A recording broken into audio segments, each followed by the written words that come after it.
Aloha, good morning everybody. Welcome to our Marketing in Korea seminar. Thank you very much for being here. My name is Rob Hack.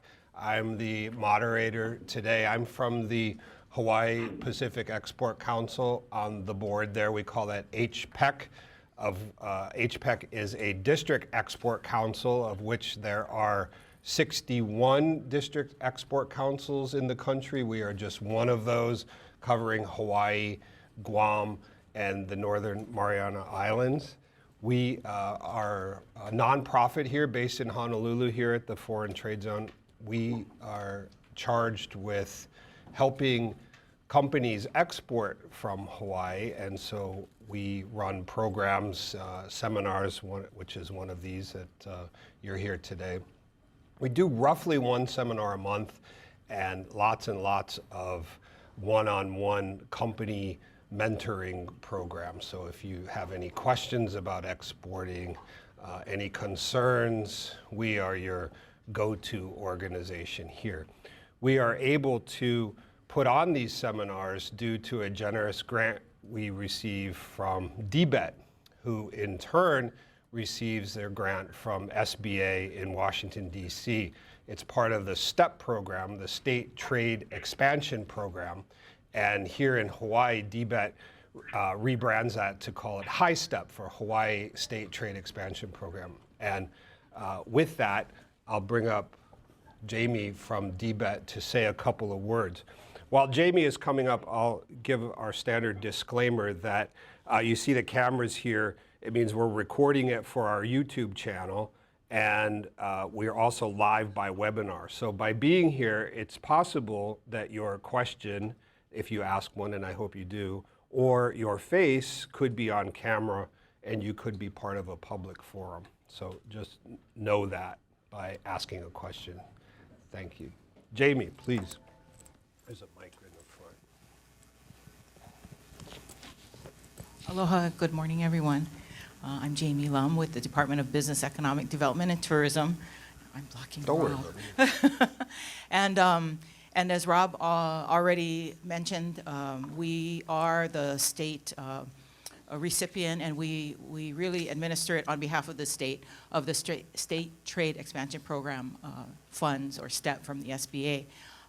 So we actually have just put in another grant application for another year of funding for 2020. So as I make my remarks, I'll talk about in general what the components of the program, what the components are, and then try to kind of look ahead a little bit of what we have planned. Again, it's all contingent upon us getting another grant, but I can tell you what we have planned. So basically, we have three components of the program, which is our export readiness, of which these seminars are part of, and we do work with HPEC to put these together.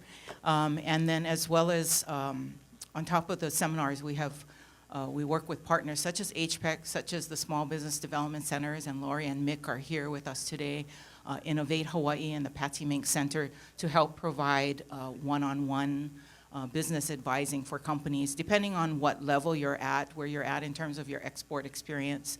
Then we will put you in touch with our various partners, and they can work with you. So that's all part of the export readiness program.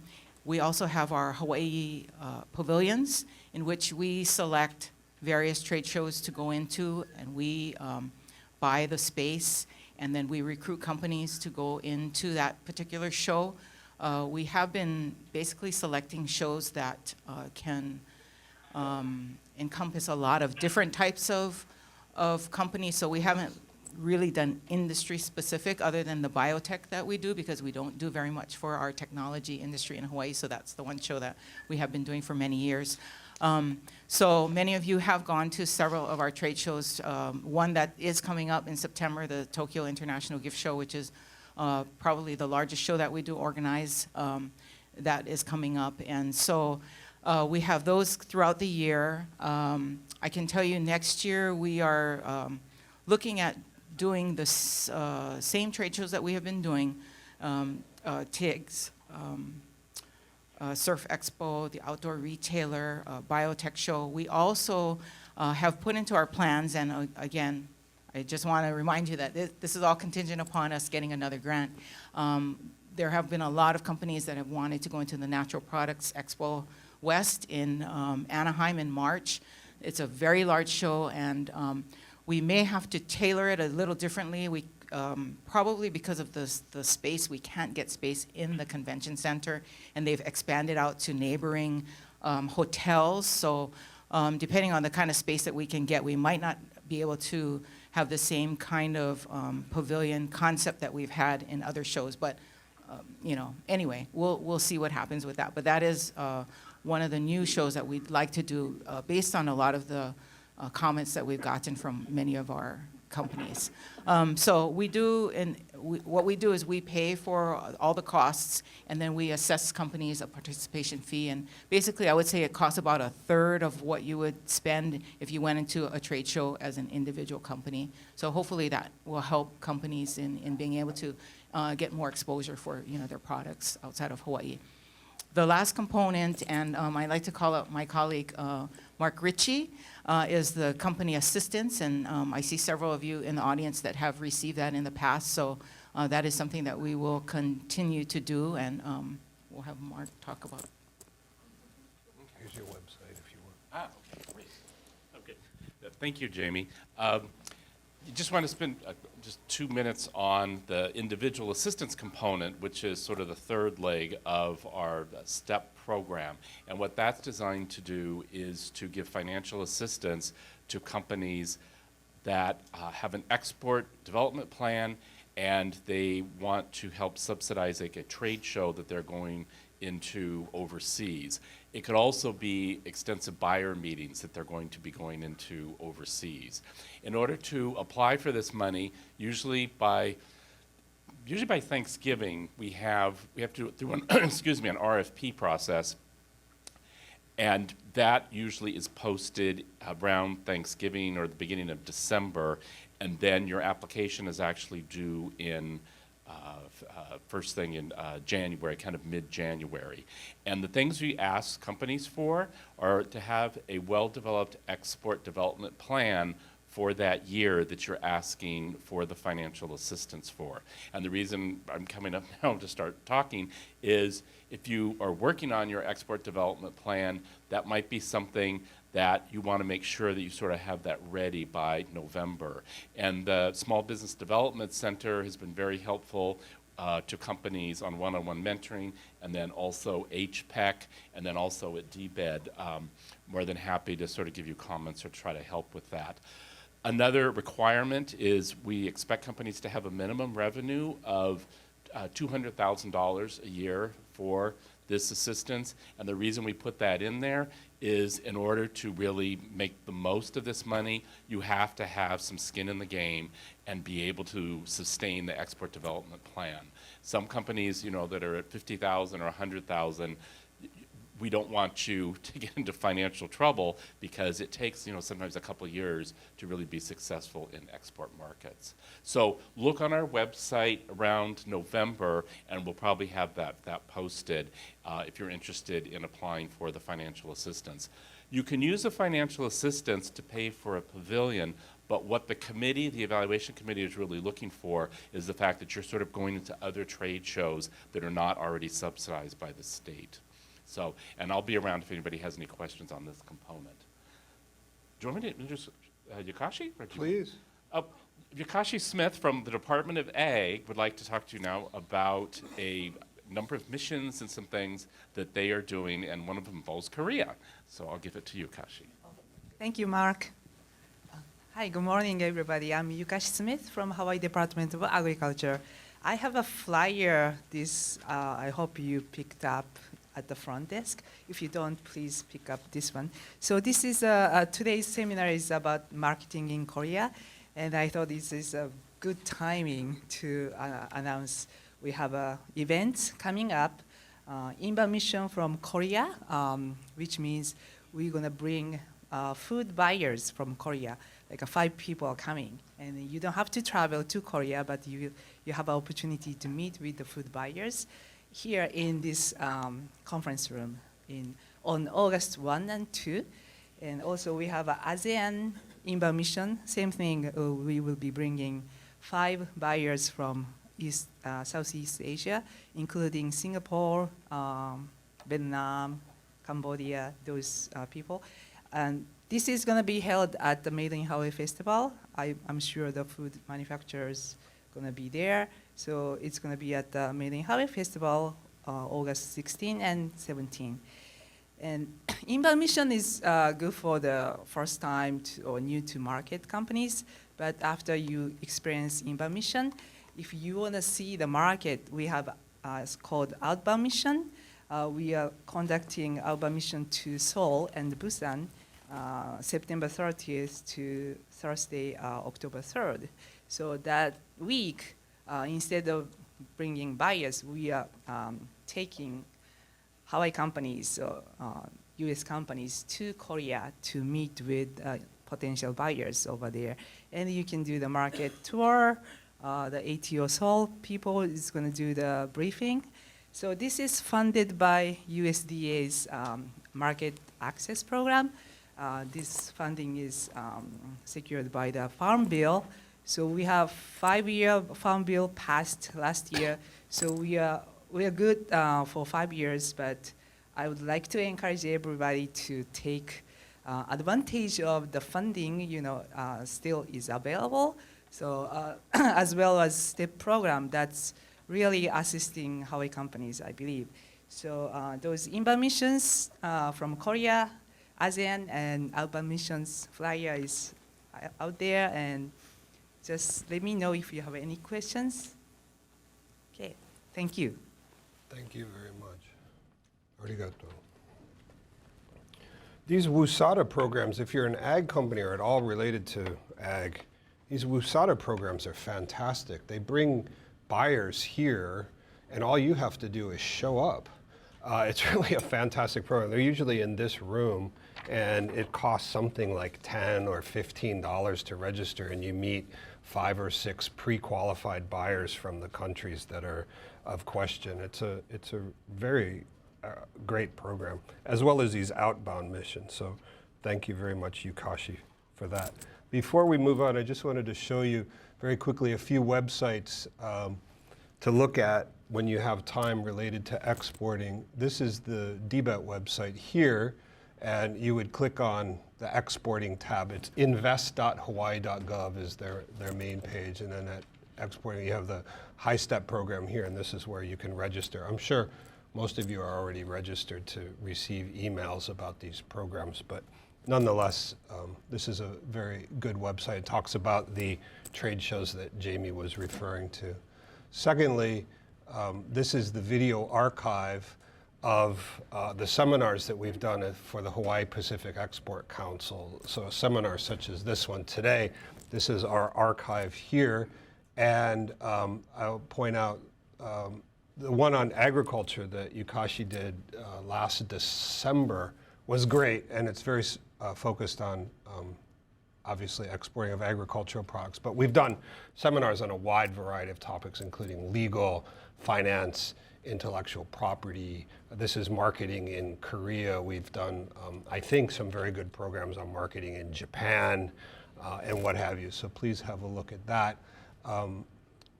Last year I started doing a show on the Think Tech Network called Exporting from Hawaii, where I bring in some people. I see some of my guests are here. There's one right there for Diamond Bakery, so thank you for doing that. But this is a great program and another resource on exporting, so please have a look at that. Then finally, before we jump into Korea, I just brought up the website for the U.S. Embassy and Consulate in South Korea. So please have a look at that, keep an eye on that. And there's lots of really good information on here. Okay, so with that, I'd like to jump in and introduce our panelists for today. As I mentioned, I'm Rob. Most people here know me already. But we have Bill Oberlin. Please raise your hand. Bill is a former Boeing executive. in Korea. He was president of Boeing Korea, and it was the chairman of the American Chamber of Commerce in Korea. We're lucky to have him. He's also on the Hawaii Pacific Export Council board, as I am, and he's a fantastic resource on issues of Korea. Then next to him is Pat Gaines. He was also incredibly active as chairman of the American Chamber of Commerce in Korea. And you're living here full-time? Half-time, great. So thank you for being here. Then on the line is Tom Pinansky. He's actually calling in from the East Coast of the US, but he's spent the bulk of his career as an attorney based in Seoul. So we'll have him speaking shortly. We have Ryan. I'm still very active. Oh. Still a partner based in Seoul, but I'm in the US right now. Oh, okay, great, thank you. And then Ryan, I saw pop in. You can sit up here if you want. Ryan is from UPS. He's going to be speaking about logistics to Korea later. And then we have Adrian Stover. He's an international trade specialist with an expertise in Korea. He's with the U.S. Department of Commerce, the International Trade Administration. He's in Washington, D.C., and he'll be online soon giving a presentation about Korea. So with that, did you want to say anything, or should we jump right into Adrian? I'll just start talking. Please, use your... Oh, yeah. This is Bill Oberlin again. Thank you. First of all, how many people have been to Korea? Please raise your hand. Okay, we'll cut this in half then. You know, actually, when I was in the Air Force beforehand, and then I went to work for Boeing, and I had spent all of my time studying and living and working in Southeast Asia, and then Boeing Helicopters hired me, and they said, we want to send you to Korea. And I said, I know nothing about Korea. And my boss said, doesn't make any difference, Asia is Asia. That shows you just how little they knew about Korea. So I wish I had had a presentation like this back in those days, because they put me on an airplane. They gave me a -1 for a Chinook helicopter, which I was selling, which Pat used to fly.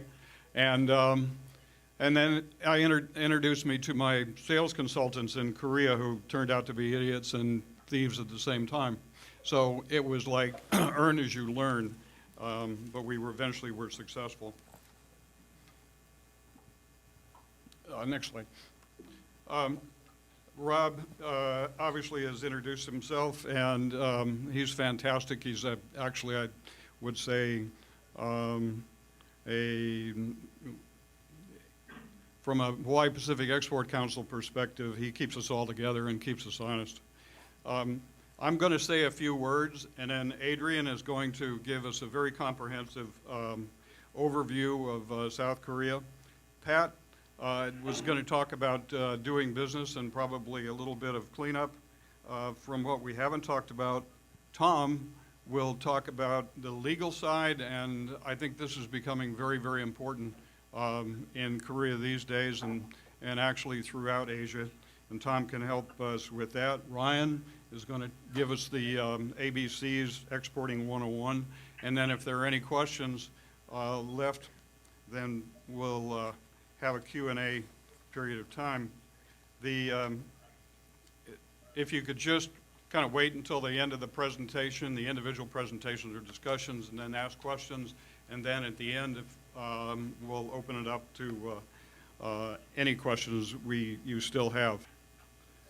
Everybody knows the Miracle on the Han. It's amazing. I remember I took a Boeing guy who had never been to, last time he had been in Korea was during the Korean War. We're landing at then Incheon, or no, excuse me, at Kimpo, and I pointed out the airport from the airplane, and he said, "You have got to be kidding me."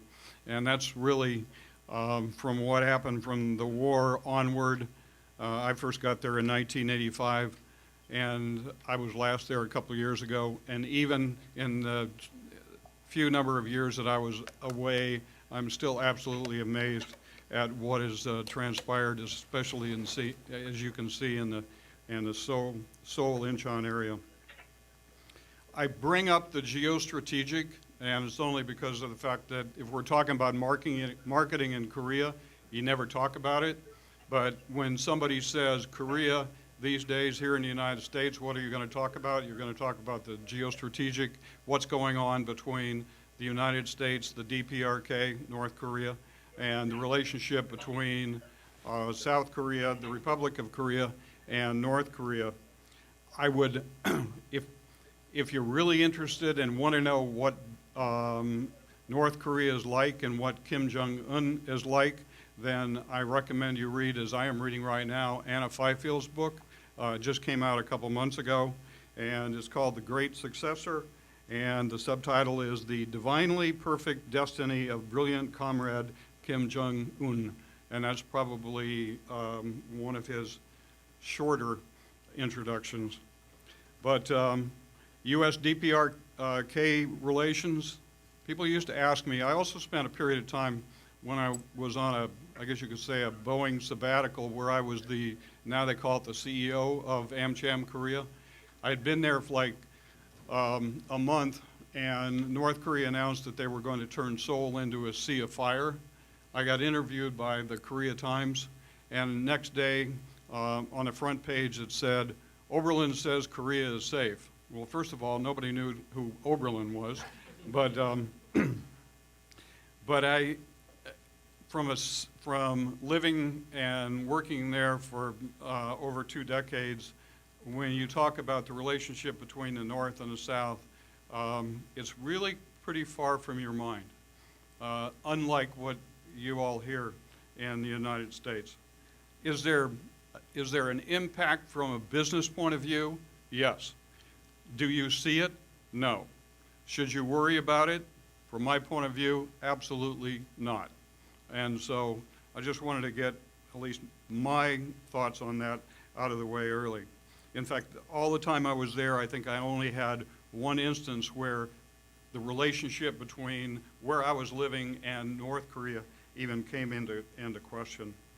U.S. presence, right now there's like 25,000, roughly 25,000 U.S. troops still stationed in Korea. They will remain there. No indication they're going to leave. And when I first got there in '85, there were like 45,000. The troops there today are highly capable, highly technical. They are no longer as many up on the border as what there were before. They're all pulled back into the Pyeongtaek area, Camp Humphreys. And that's a good thing too. But are they effective in what they're doing? Absolutely. As we used to say, and they probably still refer to it, U.S. troops in Korea are a tripwire. In other words, when the balloon goes up, and I used to do this in the Pentagon, spend all our time working on plans and policies on how we were going to get all of the other troops into Korea as quickly as possible. Actually, U.S. Forces Korea is a subset of PACOM, which you all are familiar with. Next slide. Korean consumers. Globetrotting, obviously because of the fact that you see Koreans on the streets of Waikiki all the time. Sophisticated from a consumer point of view.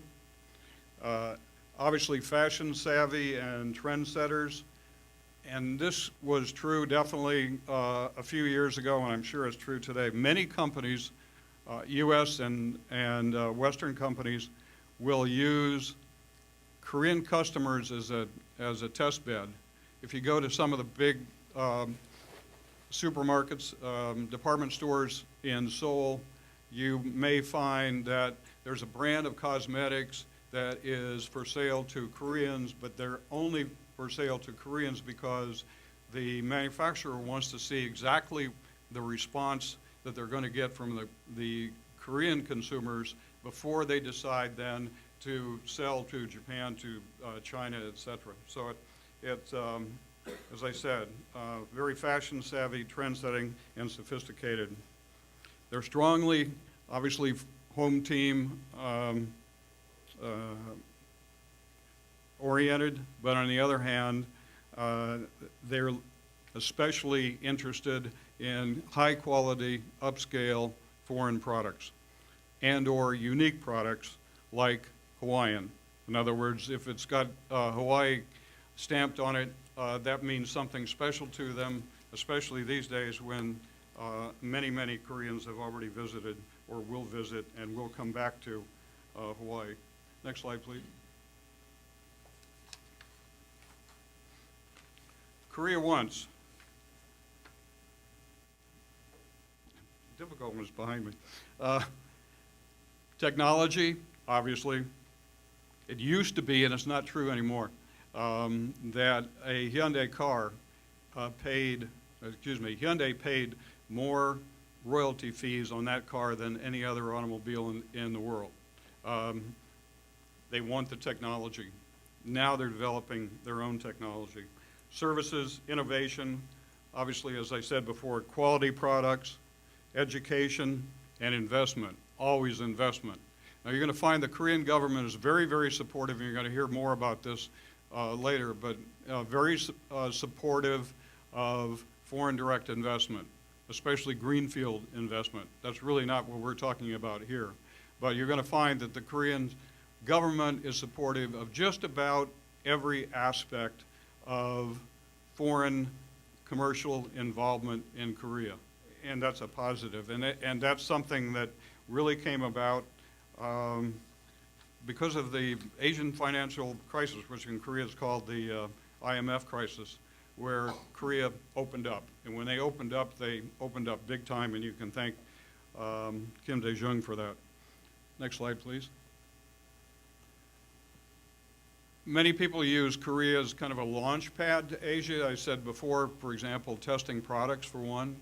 But on the other hand, if you take a look at the relationships that have been established between Korean companies, Koreans, and throughout Asia, for example, China, Indonesia, Vietnam, big time in Vietnam, Malaysia, and now moving to like Myanmar and India.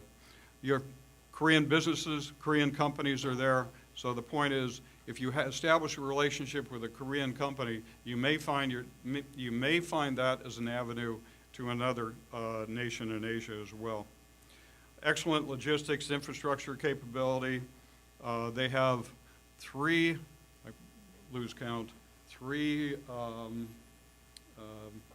free zones. Yeah, and I think they have also special economic zones as well that are available, and they'll be more than happy to talk to you about it. Obviously, a supportive and capable financial sector. Last time I gave this presentation, I had a banker with me, so he talked about that. Trade-oriented legal regulatory regime, much, much improved from what it used to be a long time ago. And as I said, partnering with a Korean company or a Korean entity can give you access to other markets as well. Next slide, please.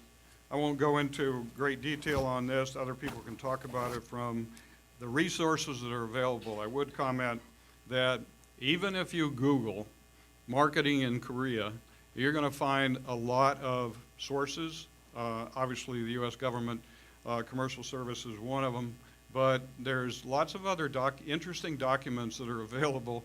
One of them I read, which made a very, very good point, and it's why I talk about Google.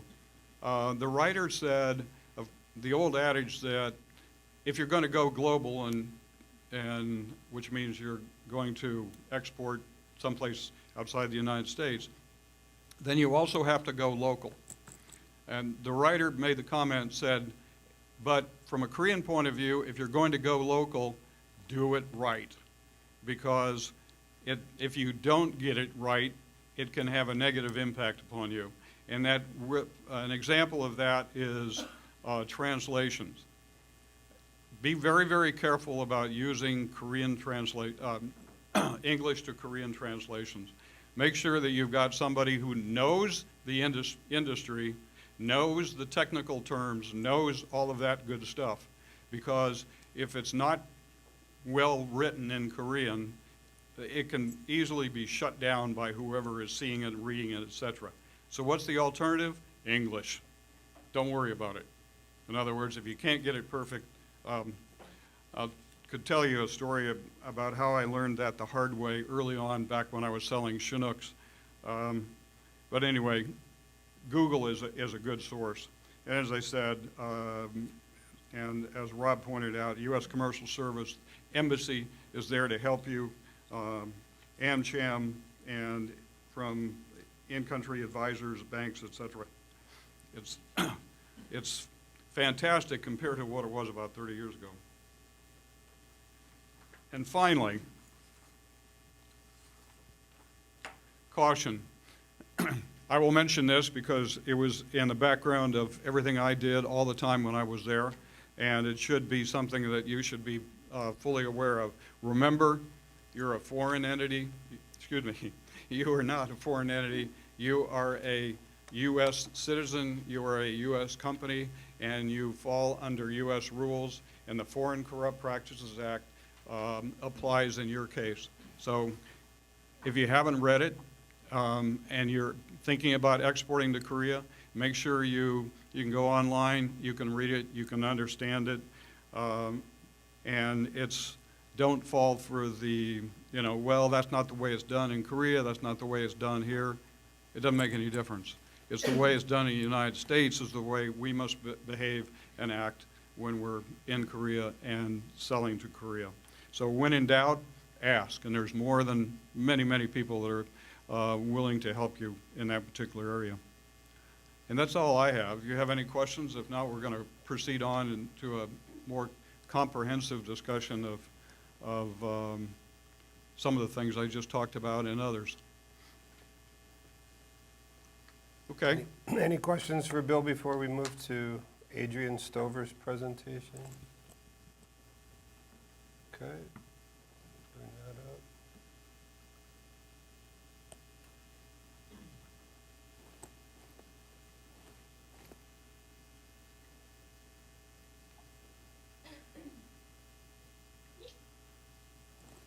Adrian, are you here?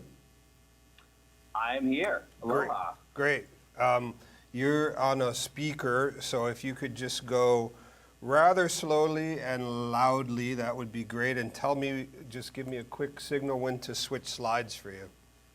Sure. So- No, absolutely. Please proceed. Thank you. Of course, absolutely. So aloha, everybody. Aloha. I definitely wish I could be there in beautiful Hawaii. I think it's perfect that I'm seeing people on the screen wearing Hawaiian shirts and looking very comfortable. I'm sitting here in a suit. So, very jealous of that. But anyway, so hello, my name is Adrian Stover. I am the desk officer for Korea at the Commerce Department in Washington, D.C. As the title of my presentation suggests, I'm going to tell you about South Korea, specifically resources available through the part of commerce that I work in, the International Trade Administration. Just a little bit about me. As my title suggests, I sit at a desk in Washington, hence the term desk officer, and deal with trade policy issues with Korea most of the time. So I spend a lot of time looking at Korean regulations and whether or not those are barriers to U.S. exports. My favorite story about that, actually, from the 90s that I heard, was that apparently back in the 90s, if you were a Korean citizen and you were filling out your tax return, you had to check a box that said you either owned a Korean car or an imported car. If you checked the box that said you owned an imported car, you got audited. So, I have in my presentation hold for laughs. I don't know, I can't tell if anybody's laughing, but we managed to change that. And we're working on other things as well. But I'm certainly part of a larger family at the Department of Commerce that includes John Pullman, who's our local representative for the department in Hawaii. So he should be your first point of contact for getting any kind of access to the resources through us. So just want to give out a quick plug for John. And he's able to connect with people like me or any of our commercial service folks in Korea or kind of throughout the world. And so even though we have different day-to-day roles and different locations all around we're all working to help U.S. companies export and do business in the world. Next slide. So as just an overview of the presentation I have today, I'll tell you a little bit about the South Korean economy as a whole and kind of some general figures that we kind of look at. I'll tell you a little bit about some key industry sectors. I'll tell you a little bit about the free trade agreement that we have with Korea. And also I'll tell you a little bit about our team in Seoul in South Korea at the U.S. Embassy, who are great. And they're so great, I actually stole the format for this presentation from them. So it's just a quick note about how great they are. Next slide. So just to kind of give you, an understanding of some of the stuff that we look at in terms of looking at a different market. We certainly look at population sizes or GDP per capita, kind of what they rank as in terms of the export market. They are the 7th largest. Two numbers I actually kind of look at that I think are kind of maybe capture kind of the market as it of itself. There's the World Bank Ease of Doing Business rankings. I'm not sure how familiar you might be with these rankings that come out every year, but they have things like how easy is it to sign a contract? How easy is it to get connected to electricity, get connected to the internet? And Korea has traditionally done very, very, very well on these. They are number 5 in the world. Just to give you some additional context, New Zealand is the easiest place to do business in the world. They come in number 1. Number 2 is Singapore. Number 3 is Denmark. Number 8 is the United States, and number 46 is China. And then there's another number that it's kind of interesting to look at is the transparency ranking from the Transparency International, and they take a look at corruption and how easy is it to find regulations online, how basically transparent, as their name suggests, a government is, and that's 45. And so that kind of tells you something. I mean, it kind of tells you that yes, certain things are easy to do in business in the country, but other things like finding out what different regulations are can be a bit more of a challenge. So next slide. Adrian, this is Rob. Before we move on, I'd just like to jump in here and say that we have the population of Korea is listed as 52 million, but I think we can't overstate the relevance of the capital city, Seoul, in that we don't have a city like this in the United States that is such a big part of the overall country, so that if there's 52 million people in Korea, roughly half of those people are in the general metropolitan area of Seoul. It's one of the mega cities of the world, but culturally and business-wise and from a media standpoint and whatever, Seoul, the importance of Seoul in Korea cannot be overstated, as I said. So when you fly to Korea, you're almost for sure going to fly into Seoul. You sort of can't avoid it if you wanted to. But it's nice. It's a big city, sprawling city, but quite a clean city, especially for a mega city. It's easy to get around. You can rent a car if you want and drive on the right side of the road. You could take the subways and the trains. There's a high-speed train now through Korea. So it's quite easy to actually get around Korea compared to the days when I lived there and you had to rent a car. Now I find when I go to Korea, I can get around by train and subway and things very, very easily and very reasonably priced. There's domestic flights as well too, but you don't necessarily need those domestic flights as much as you used to. So I would just leave it at that. Let's just don't forget about Seoul. No, absolutely. That's actually a really good point. Obviously we have the U.S. Embassy in Seoul, and we also have a consulate in Busan in the south. But our entire office is in Seoul. We actually don't have any commerce staff in Busan. So anyway, moving on. Just to kind of give you kind of just a quick look at something we look at here in Washington on a daily basis. One big priority for this administration has been bringing down the trade deficit, or kind of the balance between how much the U.S. exports versus imports. And so the trade deficit with Korea has fallen in recent years. And we're also working on attracting investment into the United States as well. Not last week, but the week before, we just had our big Select USA Summit. And Ambassador Harris, you probably saw on the screen earlier, just led the largest Korean delegation to that summit. And they are big investors in the United States. Ambassador Harris and our Secretary of Commerce, Wilbur Ross, have been to plant openings in Georgia and Tennessee and all over the place. We even just had a big one, a $3.3 billion one in Louisiana as well. So if you're interested in attracting foreign investment into the United States, that's something we work on as well. Next slide. I actually pulled the data from this the other day because I was just curious. But it's a good reminder that a lot of data on exports and trade goods and everything that's kind of flowing around the world, that's all online. That's all. It all comes from the Census Bureau that tracks all this stuff. So I was curious as to what the top U.S. exports to Korea were from Hawaii, and I think a lot of this stuff might be transshipped from the mainland to Hawaii and elsewhere. But it was kind of just interesting to take a look, and a good reminder that a lot of this stuff is online and available for free. Next slide. So I'll tell you a little bit about the free trade agreement we have with South Korea. It is called KORUS for short.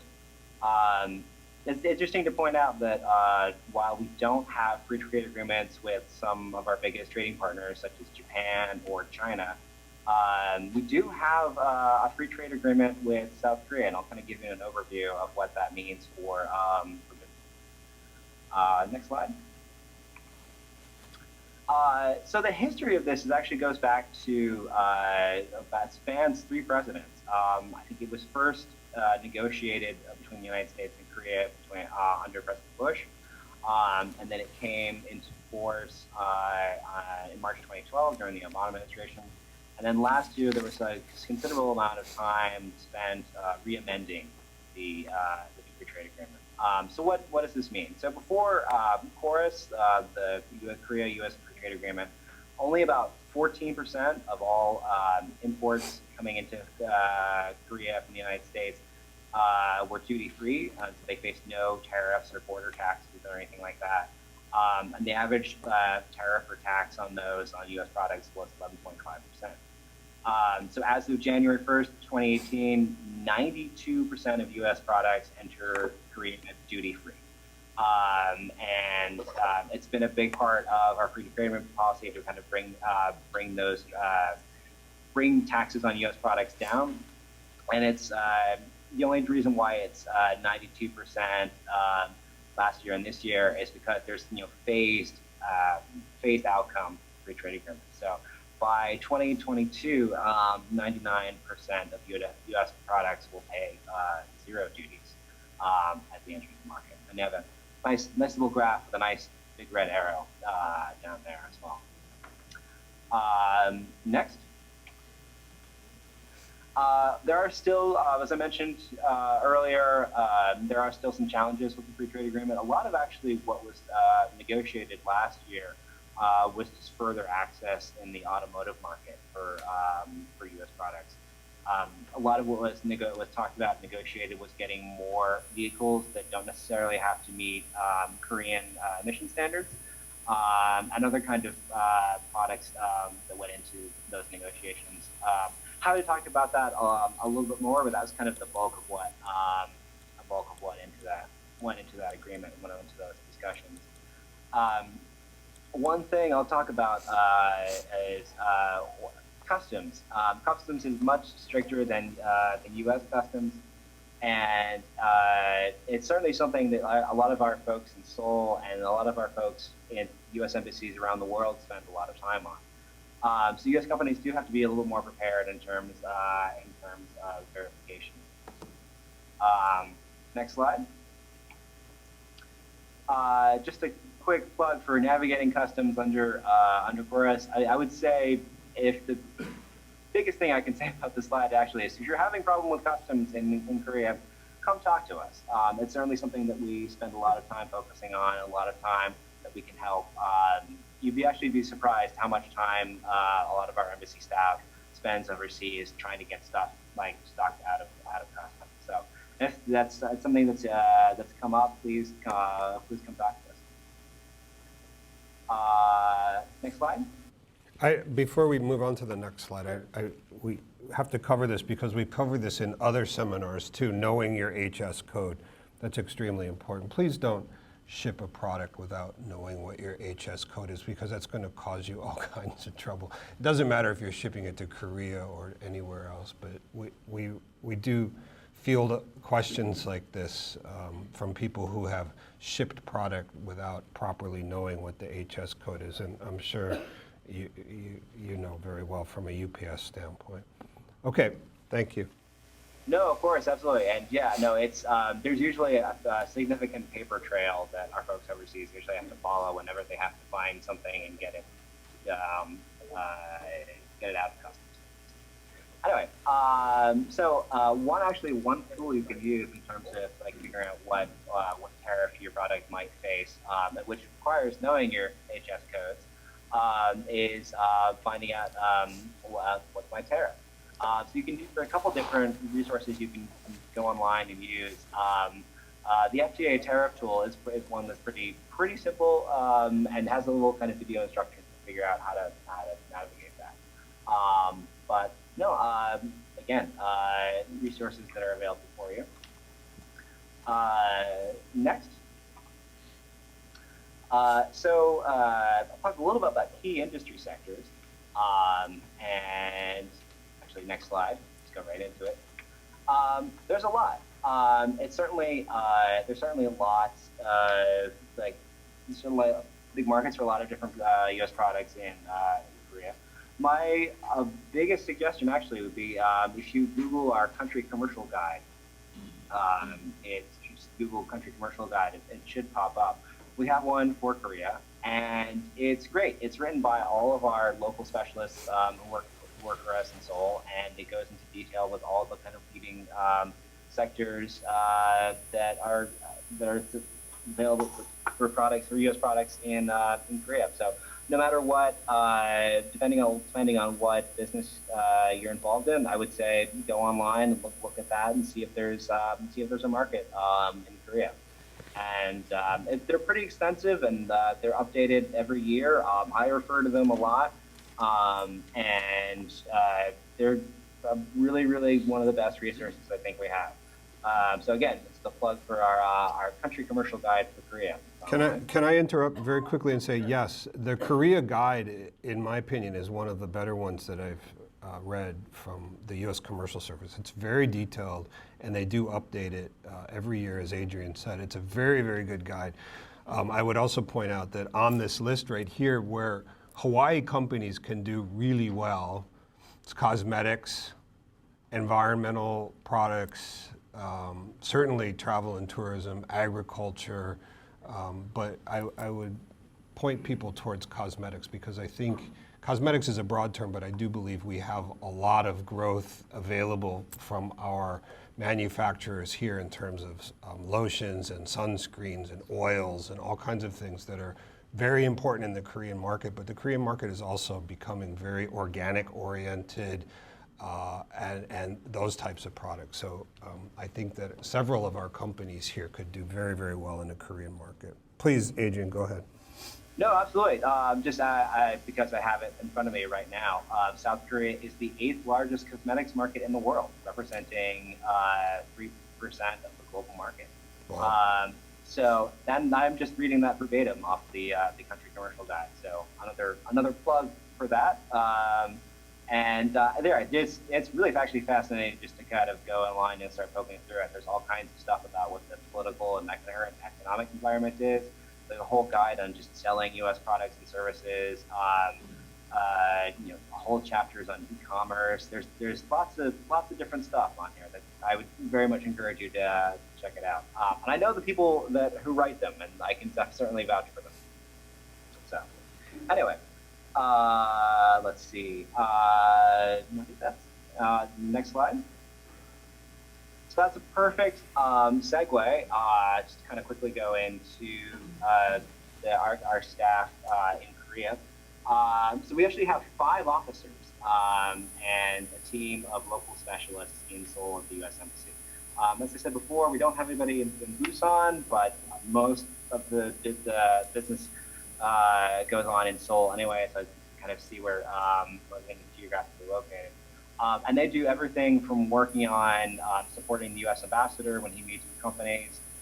They work on all the business facilitation services that we offer, and a range of other activities. I mean, something they're doing right now is they're actually working on the 4th of July celebrations that the embassies around the world put on every single year. And that's a great way to showcase American products and ingenuity. I was in Seoul last year actually for one of those, and it was great. They had a Tesla car, and they had American ice cream, and they had all these great products kind of around as part of the celebration. Time out. How can we get Hawaii products in that celebration then? I think there were some. I think there was Kona coffee there. Okay, good. Thank you. No, absolutely. I'm a fan of Kona coffee myself, so it was glad to see that. Just the slide that you see in front of you, that was actually something that our commercial service folks actually put together to kind of capitalize on the excitement during the Winter Olympics a couple of years ago.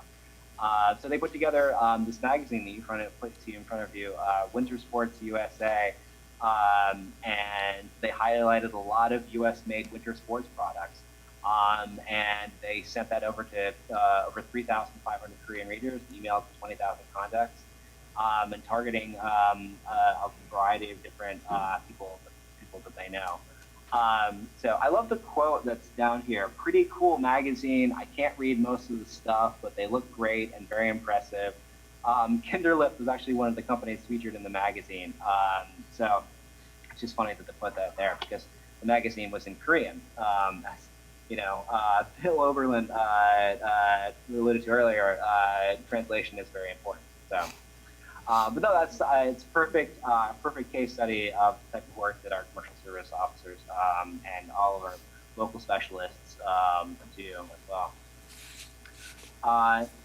Next slide. Kind of further going into that, a lot of what we can do, you can actually find online if you Google commercial service Korea and just look at the list of services they offer. We offer everything from partner searches to just counseling. If you're going to Korea in business, ask for a meeting. It's very simple. They can certainly it's something we can do. Market research on firms, kind of doing any kind of the basic due diligence checks if you're interested in doing business with a potential partner. Advocacy, if you're interested in selling goods and services to the Korean government, we can certainly work on advocacy or kind of an official plug from either the ambassador or someone else. We can do international buyer programs. That's where we actually bring groups of Korean buyers to international trade shows such as Distributech, World of Concrete in Las Vegas, and some other ones as well. And we also work on the occasional trade mission, which is kind of all of those things really kind of almost combined.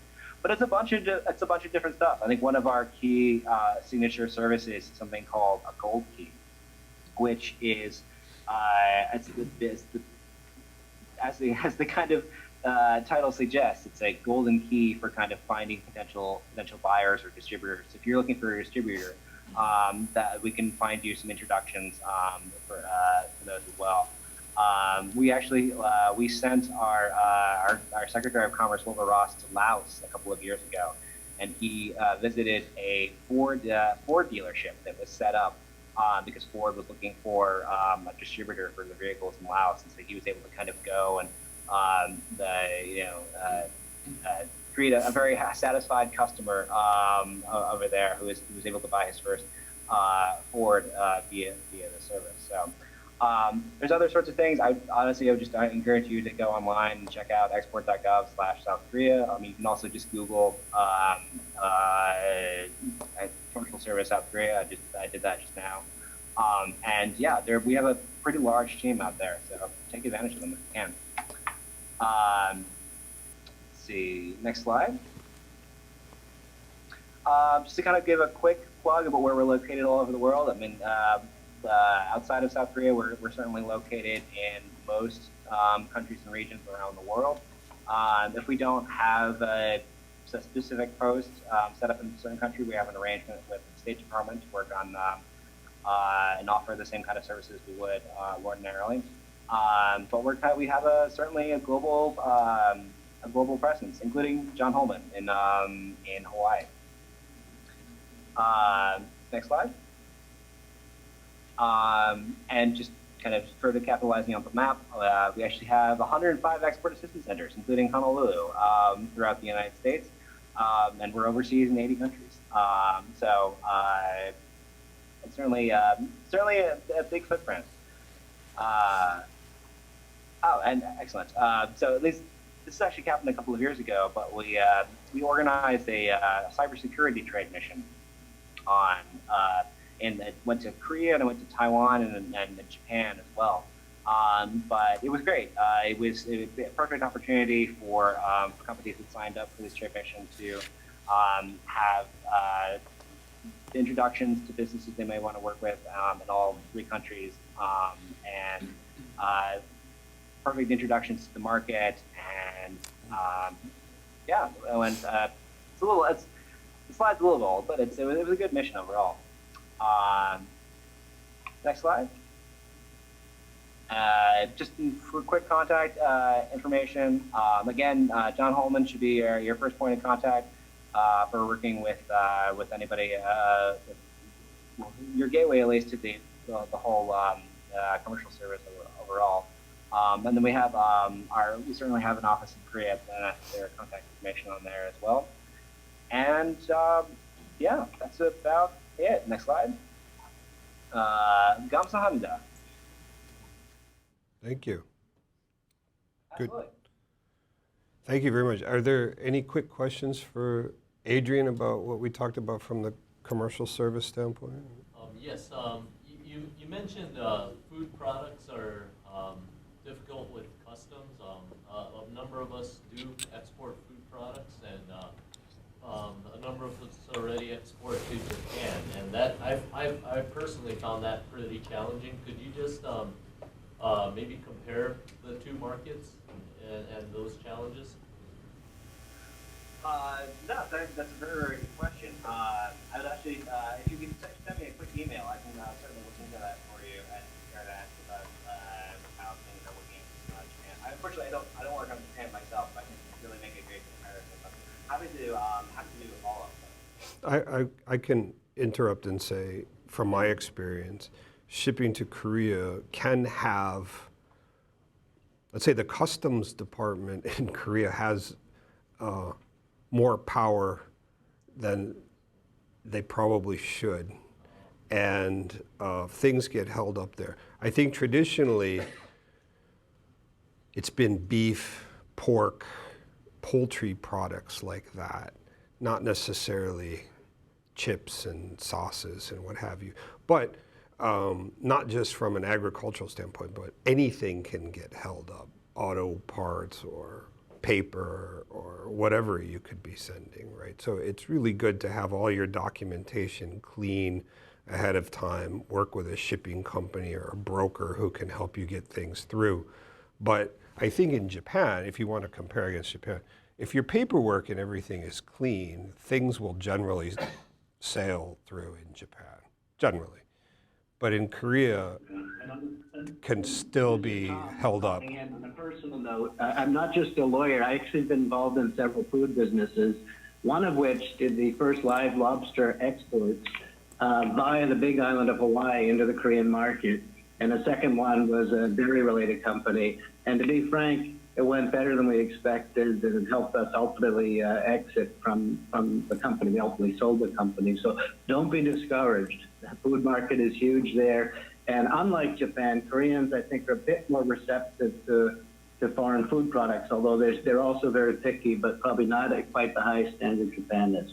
And they are very picky about Chinese agricultural products, which have flooded Korea, which have a very negative reputation. So things out of Hawaii or from environmentally clean places in general will get support and less likely to run into big issues, particularly if you're a smaller and mid-sized company. A good comparison for you might be to see what the New Zealand food industry has done in Korea, and they've been extraordinarily successful, and both in terms of large exporters, but also a lot of small and medium-sized companies. That's true. That's true. New Zealand also has a free trade agreement with Korea. I think you have an advantage here, Jimmy, because as Tom said, we have a reputation in Hawaii of having very clean air, water, soil, what have you. So products from here generally have a very good reputation. Any more questions before we move on? To say anything? Well, let me add on a little to that. When we first passed the Chorus Agreement, to be honest with you, a lot of people in the lower ranks of the Korean government were not happy. And there is a lot of autonomy out in customs. So one of the things we ran into right off the bat was with McDonald's, because they were trying to put the tariff on their French fries. And they were doing that because they said you had to prove that every potato came from the US. And literally it held up for quite a few months, but we worked with the US Embassy and finally got that resolved. So it can be difficult, and remember that there is a lot of autonomy at these small stations in customs. So you just have to be prepared and then seek help if that happens. Well, my name's Pat Gaines, and I'm glad to be here. And my presentation is, what Adrian said, because his presentation was so thorough. When I sit in front of a group like this, I'm reminded of a story about a professor. And the professor was a world-renowned physicist. And after he retired, he went on the speaking circuit. And so he would go to universities and give presentations. Well, he had been doing this for about 3 years. And he had a driver who would pick him up, drive him to the event, and then come in and sit in the audience, and he would give the event. So one night, he's driving, and the professor is kind of complaining and saying, I really don't want to do this. And the driver says, what is the problem? All you do is speak. And he says, well, you think it's so easy? Why don't you do it? So he says, okay, I will. So they traded the tuxedo and the hat and went in to do the speech, and the driver got up on stage, and he just nailed the presentation. He had heard it so many times, he knew it word for word. So then it came time for questions. And the professor was sitting in the front row and said, this should be fun. Well, the guy had heard so many questions, he nailed every question. And the professor's kind of shaking his head. Well, finally, a graduate student in the back comes up with a PhD level question that was just unbelievable. And the professor sat in the front, and he started kind of chuckling to himself. And the driver hesitated a little bit, and then he said, that question is so easy, even my driver can answer it. So if you ask me a tough one, I'm going to look at Bill and say, Bill, you got to do this. That's great. So what I would say about Korea is, first of all, I flew there back in '82, and to see the changes that have occurred are just amazing. At that time in '82, I think there were 6 bridges across the Han River. I think now there's probably 40 at least. And part of the reason I bring that up is because if the Korean government wants to do something, it will happen. And it will happen very, very quickly. But I will also say if they don't want to do something, it won't happen. And it will take you a long time to get through issues with the government and the bureaucracy. The thing I'd like to emphasize is, and I won't take much time because I'd really like to open it up for more questions, is use the commercial officer at the embassy. More than anything else, we found that that was a resource that could help break down barriers. And it really did. You know, as chairman of the American Chamber over there, I was there, my first 2 years were spent lobbying for the chorus agreement. And trust me, it was harder to get it through the US Congress than it was to get it through the Korean Assembly. It actually went through very smoothly. Now that doesn't mean there weren't protests. I mean, if you've been to Korea, you know that Koreans do love to protest. So we had a couple 100,000 people protesting the Chorus Free Trade Agreement for over a week. But when it went through, it made significant difference, and especially in the agriculture sector. The other thing is a lot of people thought that, you know, the car industry was having troubles over there. Part of the reason was they didn't understand the Korean market. And they didn't understand that service is so critical in Korea. And so they had to change their model to be able to really be successful. It's interesting when you look back at Chorus, before the free trade agreement, if you were to buy a bottle of, say, Chateau Saint Michel wine that here would be $16, in Korea it was $78. After the free trade agreement, all that went away. And so it really did make a big difference. And it also opened up a lot of the avenues in the legal sector, in the banking sector, the services sector. But another point that Bill brought up, quality is extremely important in Korea. Walmart failed.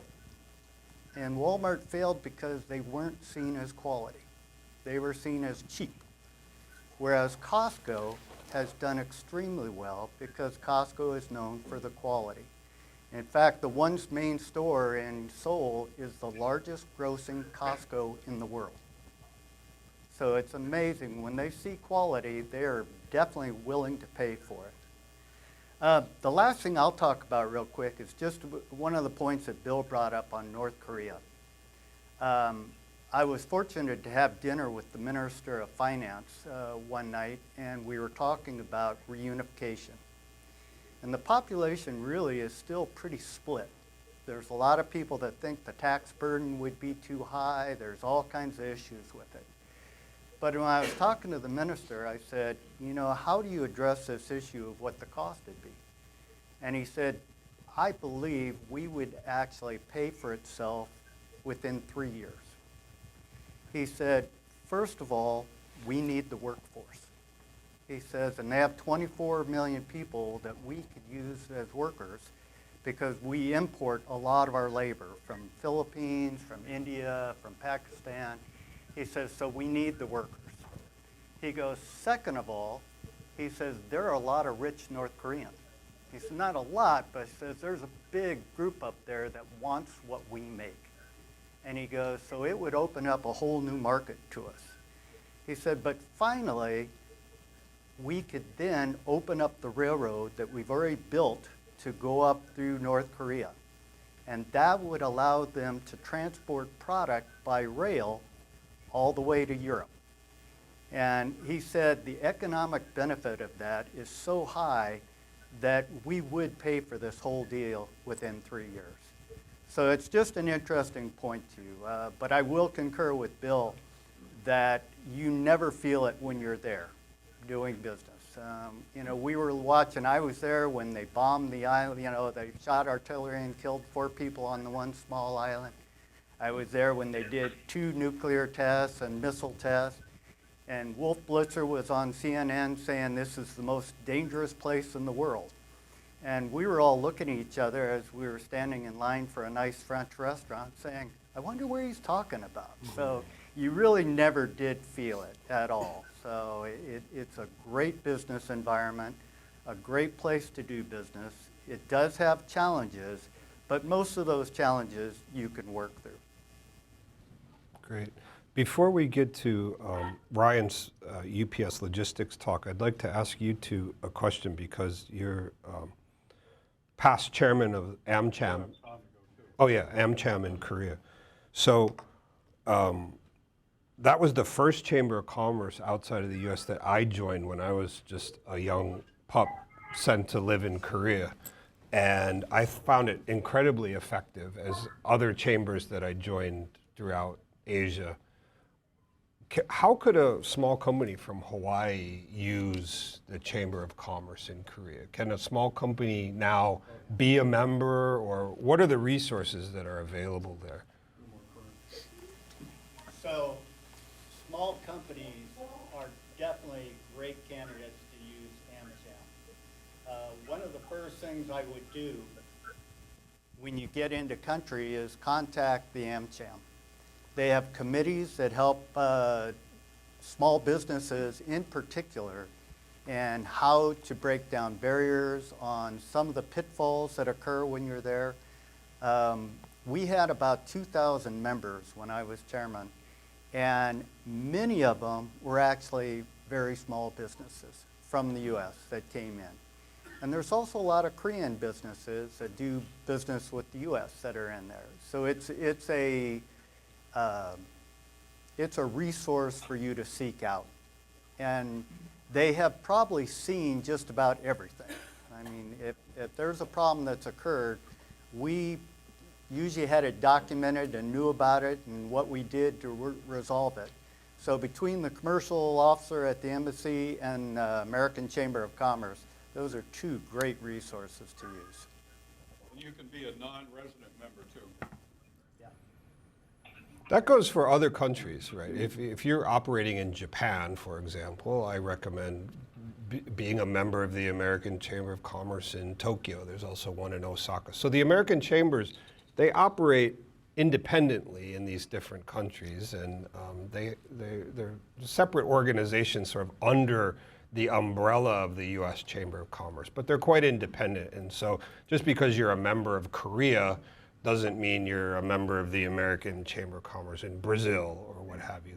They're quite different. But if you're operating in these markets, it's a great opportunity to get in and network with people and talk to people who have had similar problems than the ones you're having. If you've been to these seminars before, you've heard me say that I meet so many companies here that feel like they're the first company in all of Hawaii to ever try to export to Korea, or they're the first one to ever try to export to Japan.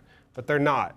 There's lots of other companies who have tried it before, and you can learn from them, and it's silly not to try to learn from them already. Sorry, hey Gilmore. And this is Tom Panansky. I'll jump into, and the chambers themselves actually evolve substantially as the countries evolve. So I know, like when Bill first got there, and I was there at the time too, there used to be a much larger expatriate component, or American citizens actually working on the ground.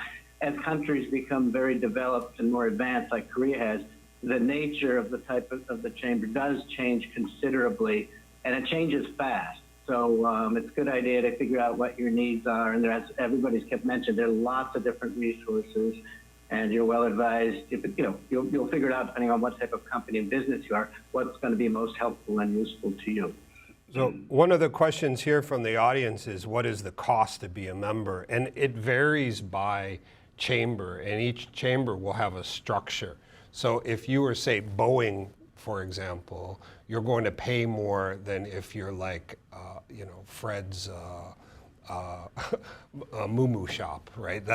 You're gonna pay more. I would say it's more like a couple $100 a year for a company from Hawaii to join, whereas if you're Boeing or you're Coca-Cola or something like that, you're gonna pay several $1,000s to join. Is that a fair statement?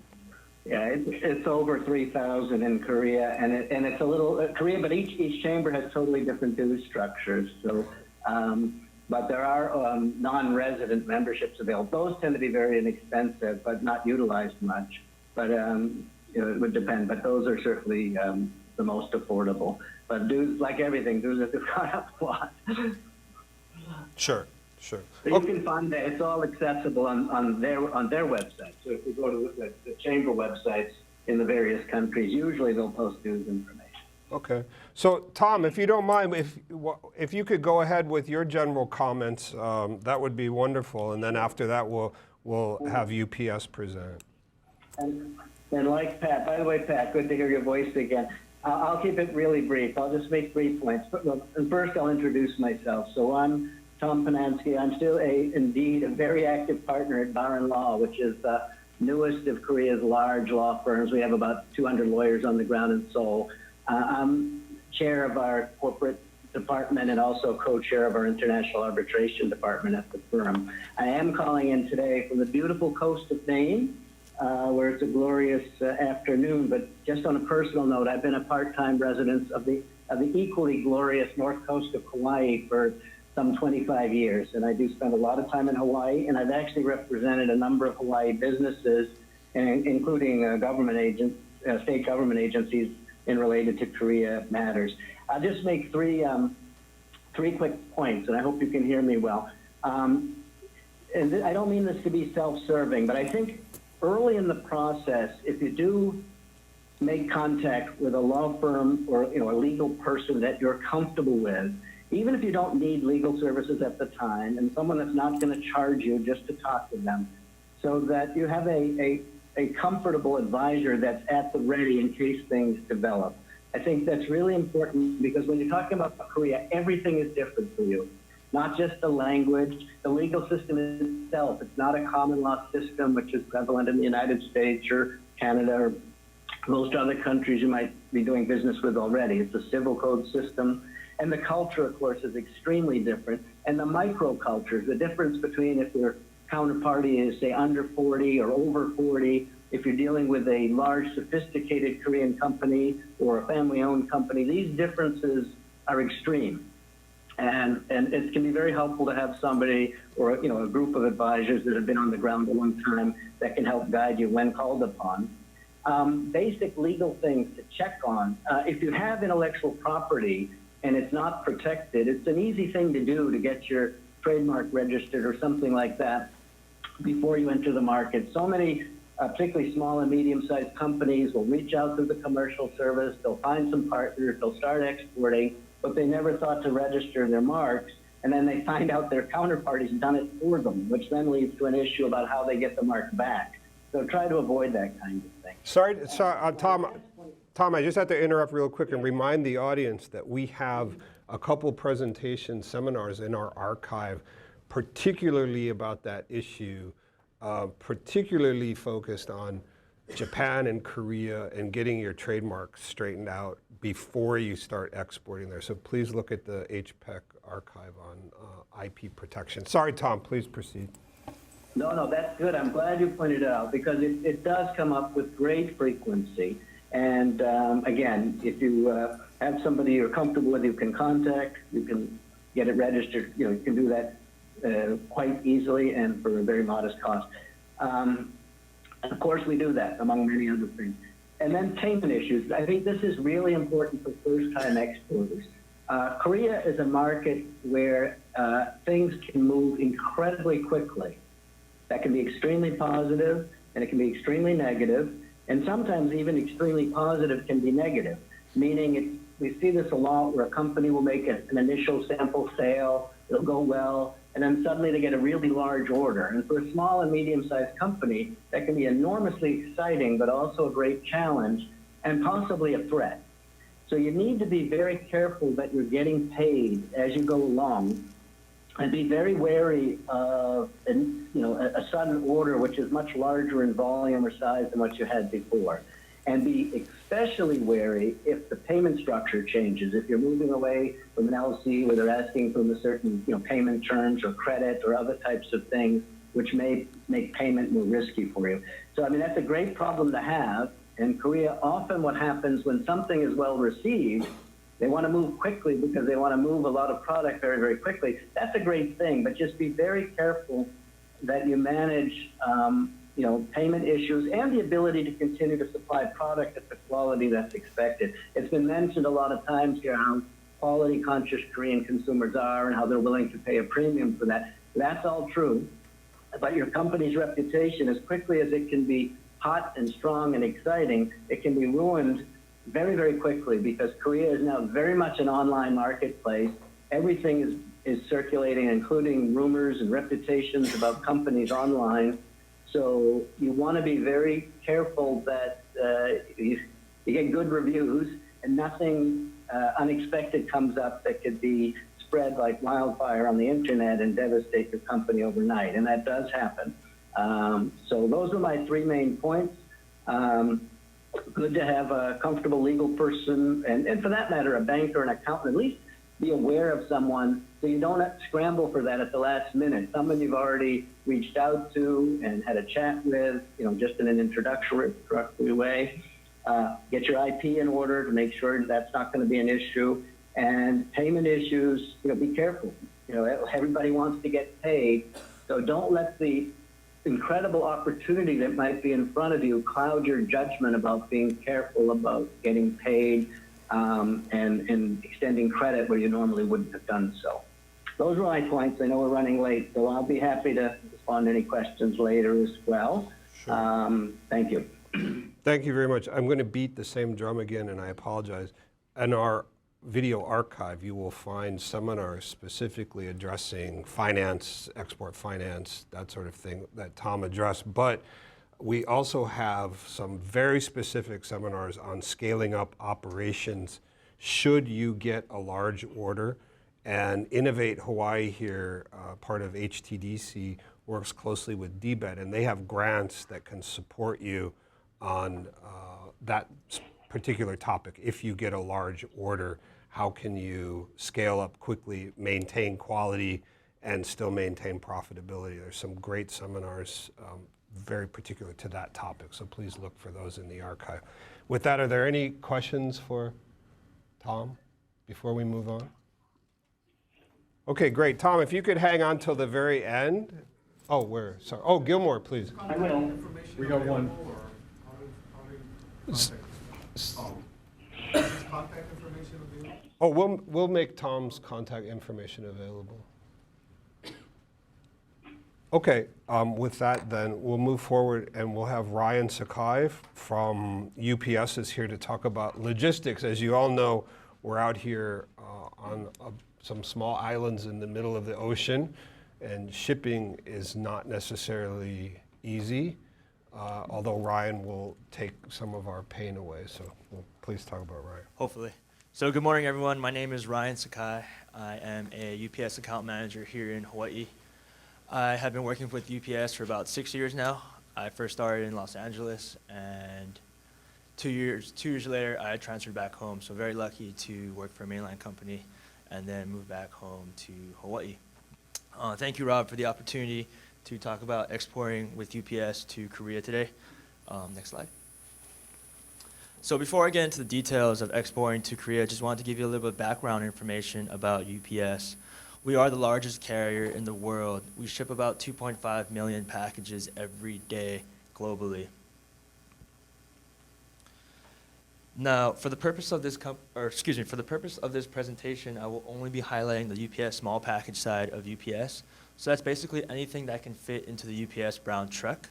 I have some of the package limitations here. So one package, max weight 150 pounds, longest dimension 108 inches in length, which is about 9 feet. So I don't think anyone here is shipping 150 pounds for one package, or 108 inches, 9 feet. That might also go freight. Next slide.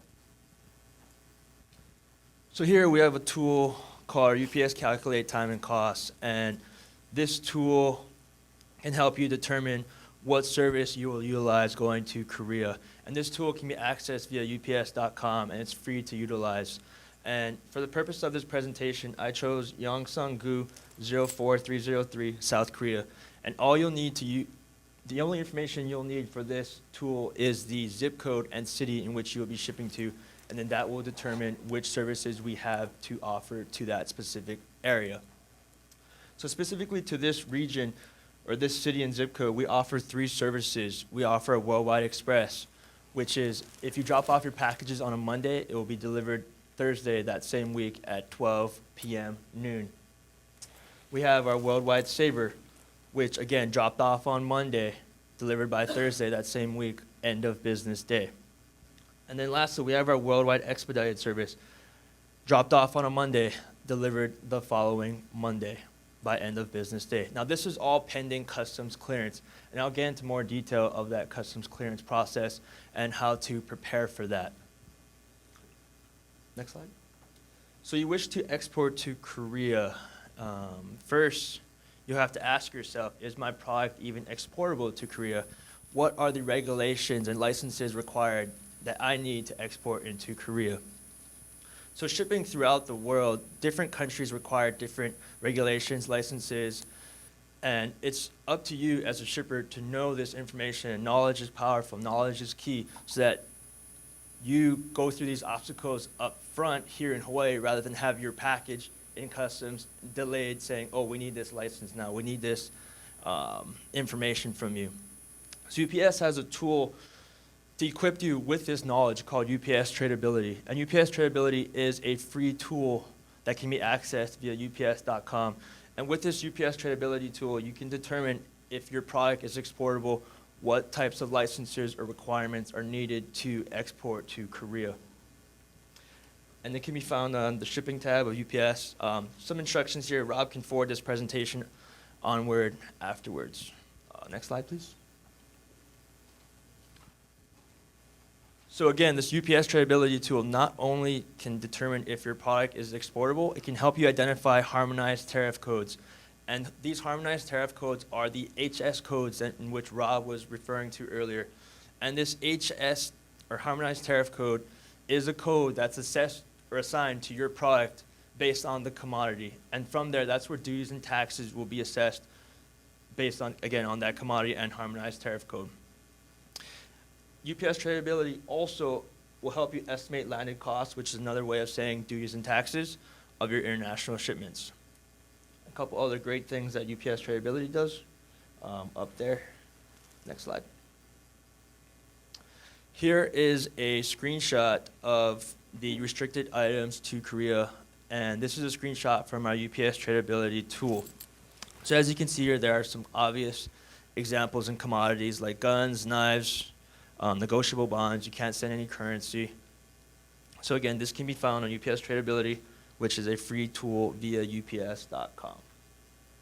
So now that your product is exportable to Korea and it's okay to ship, one thing that's required is a commercial invoice. Now, in simpler terms, a commercial invoice is a passport for your package.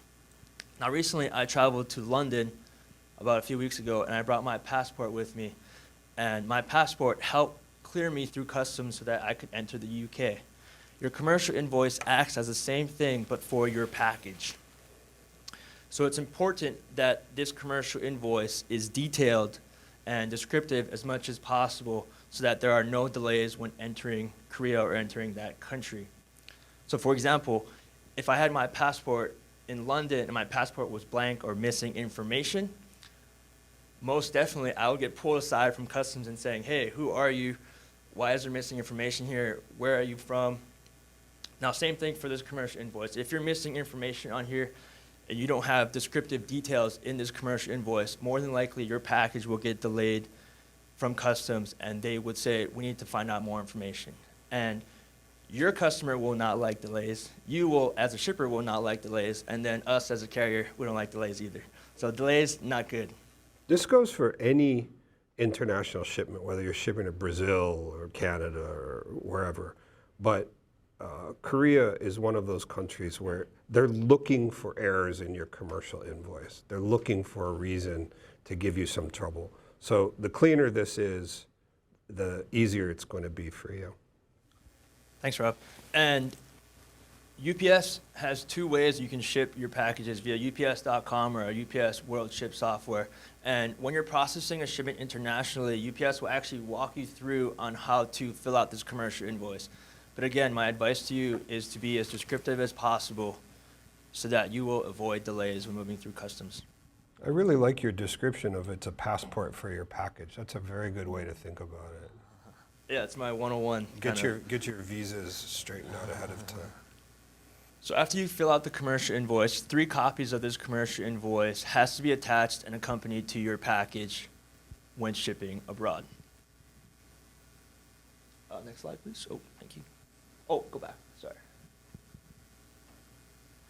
UPS has a solution called UPS paperless commercial invoices. So instead of printing out the 3 copies of the invoice, this data and this information is transmitted electronically to the destination country. Now, there's a couple benefits to this. The first benefit, of course, is the environmental impact. You no longer have to print out those 3 copies per that one package. Secondly, this information, again, is transmitted electronically in real time to that destination country. Now, this pre-alerts that destination country that your package is on its way. And that pre-alert, that proactive notification, will help reduce customs holds by up to 52%. And this is a solution that UPS offers in which you have to sign up for. So you can see me after if you would like to find out more information about this. So your product is now in transit. Now what?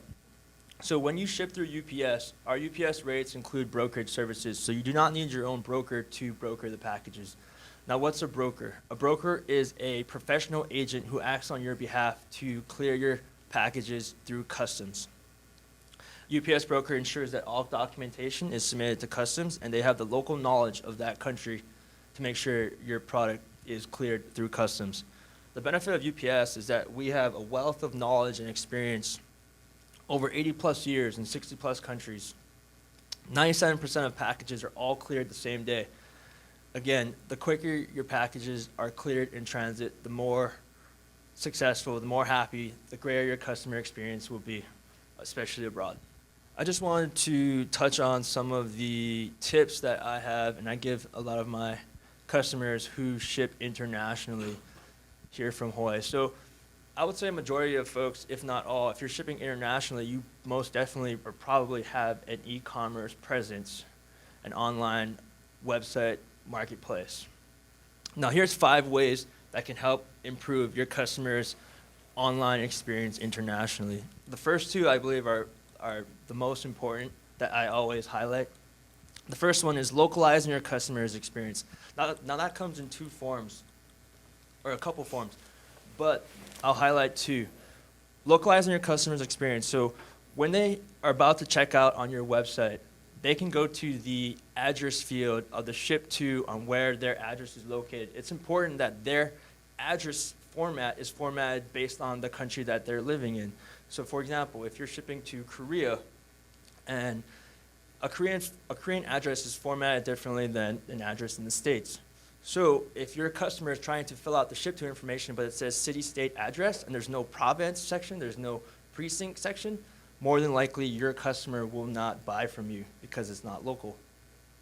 Secondly, you can also localize your customer's experience by changing the currency of your product on your website to their specific currency. So for Korea, if you can change it to the South Korean won, more power to you on their website. Secondly, illustrating fully landed costs upfront to eliminate unexpected charges. So fully landed costs are your duties and taxes that your customer has to pay, which is based on the commodity and the value of your product. So if you can show these charges or at least estimate it upfront, your customers have that knowledge and know what to pay when they receive their product and have to pay duties and taxes. That's a very important point, though. I mean, if you were, just put yourself in your customer's shoes. If you were ordering something from Amazon.com and it said it costs $100, you say, okay, I'll pay $100. You click, and then the package arrives here in Honolulu, and the driver drops it off, but says, oh, you still have to pay another $27 in taxes and fees and delivery fees and what have you. Wouldn't you be kind of upset about that? So it's the flip side. If your customer is in Korea, they want to know what is the price to just get it to their office or get it to their door. They don't care about what really is the customs fees and the delivery fees and all of this other stuff. They just want the landed cost. And the more you can make that extremely clear, the easier it is for your customers to buy from you and have a positive interaction with your organization. Yeah, and on that note, if, let's say, for example, your customer does buy something from you and they thought they paid all of the fees up front to you. And when our driver goes to deliver their package and they have to pay an extra $27 in duties and taxes, and they don't want to pay for that, that package is coming back to you as a shipper. And then you have to pay for shipping going there, and then you also have to pay for shipping coming back. And then you have a product that's maybe no longer sellable. So again, illustrating duties and taxes up front is key to a successful customer experience internationally. UPS is partnering up with a company called Zonos, in which they provide a plug-in tool to a lot of the big shopping carts, the big online shopping carts like Magento, Magento, Shopify, Big Cart, I think. But anyways, it will help localize your customer's experience based on the IP address that your customer is viewing, in whichever country your customer is viewing your website from. Now, here is an example of a company called Flavor West, and this customer is viewing Flavor West's website from Portugal. A pop-up window shows up and says, "Thank you for visiting us from Portugal. We offer the following services in Portuguese. See total and pay in your currency, option to prepay duties and taxes up front, and multiple shipping options available." Next slide. And here is a screenshot of the checkout from our Zonos partner. And as you can see here on the shipping address, this is based on a Brazilian format address. So it's not based on an address based in the States. Again, localization is huge and key. On the right-hand side, you'll see duties and taxes listed along with the total charges of the commodity or product and the shipping charges. Having these landed costs up front, again, is key to a successful customer experience abroad. And to have that in that Brazilian currency. Next slide. UPS recently approved new rates for shipping to Korea and abroad.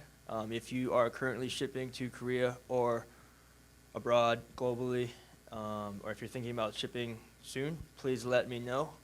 I'll be sticking around, and we'd be more than happy to talk about these rates and hopefully have you shipping with UPS. Any questions? So we're already shipping, small amounts of freight to Japan. If we ship to Japan and keep it in foreign trade zone, would shipping UPS parcel from there to Korea make sense, or would just the rates shipping direct from Hawaii make up for the logistical steps of doing so? What's your take on that? That's a good question, and it all depends on the rate coming out of Japan, of course, versus the rate coming out of here. And unfortunately, at this time, I do not have the rates coming from Japan going to Korea, but I am familiar with the rates coming out of Hawaii to Korea. But if you can shoot me an email, we'd be definitely more than happy to follow up with you on that. Jimmy, you're sure it's in a foreign trade zone? You're absolutely sure? Because what could happen is if it becomes once it gets shipped to Japan, it clears customs in Japan. It's now a product of Japan. So if you ship it to Korea, you're missing out on all of the free trade agreement between the U.S. and Korea, right? So these are the... What we have to do is set up that the shipment does go to a foreign trade zone in Japan and hold it there. So it's something I kind of talked to my distributor in Japan about, and looking at exporting to other countries using Japan as a hub, since we are shipping there. But my shipments don't currently go to a foreign trade zone, so we'd have to set up that logistical step. It's possible, certainly. Yeah, but again, I mean, is that extra step worth enough cost savings on or so I guess like your point, you gotta know what the cost of Japan to Korea is, but in theory, it should be cheaper because of the. It's closer. Yeah, and with probably more flights. Yeah, and we can go through that cost benefit analysis. So. Okay. You research that closely. Okay. I won't go any further than that, but I mean, be very careful of that even though it's a short distance, Uh-huh. could be a long. It could be more, yeah, yeah. Okay. Any other questions on Gilmore? Is commercial invoices needed on samples, like if you go on a commercial flight over there versus shipping UPS? You mean carrying it? Yeah, if you're carrying like a sample or Korea. You should have one with you in case when you're walking through customs, they say, hey, buddy, let me look in your bag. And they open up your bag and all of a sudden you have all of these samples, right? That you could, what they're trying to make sure is you don't sell those samples there and not pay tax on whatever income you're generating. So, well, still though, if even under a free trade agreement, if you're selling product in Korea, your distributor, whoever, is marking up the product and they're going to pay sales tax on that locally, right? And by just taking it in and selling it, you're subverting that process, right? So that's what they're. So is this commercial invoice like a set type of standard document? Yeah, absolutely. And there, you can clearly state on there, these are samples for sale, and I will take them back out of the country with me. So as a U.S. commercial service export, do you provide a template of that commercial invoice or? No, if you just Google commercial invoice template, there'll be one, but certainly you could get one from UPS or any freight forward company. They would have templates for you to use. It's a standard thing. I mean, if you're a German company shipping product to the USA, you still have to have a commercial invoice. Globally, they're all basically have the same information on it. Yeah, and then when you're shipping with UPS, there are specific fields that you have to fill out in the commercial invoice, and it will not let you proceed until you fill out those specific areas. And again, the more detailed you are, the better for you, so that to avoid delays for your product. Yep, I think that's fair. Hey, how are you? UPS question. For certain products that may require more than just a commercial invoice, like a certification that the material is non-hazardous or doesn't contain ingredients, does UPS offer any assistance in that area? So as far as your commodity, that's all up to the shipper to determine what information is needed to accompany your package or your commodity to that specific country. But again, we do have that tool, UPS Tradeability, in which you can look up your commodity and see what is required, what is needed for it to enter that country. We also have an international department that's more than happy to assist you, and along with myself as one of the account managers here in Hawaii. So we can talk. When Tom Panansky was speaking, he said he recommends highly that everybody has a banker and a lawyer know who that is, so you can ask them questions. And I firmly recommend you should know who your shipping person is. So if you were to use UPS, know Ryan ahead of time and work with him on your packaging and how you ship the product and what is in the product and whatever. Don't call him the day that you're planning to ship the product. Call him months in advance to work out all of those things ahead of time. It's much better to do these things early than to do them the day of shipping. Usually, SDS sheet is required for like certain kind of industrial use, roads or whatever.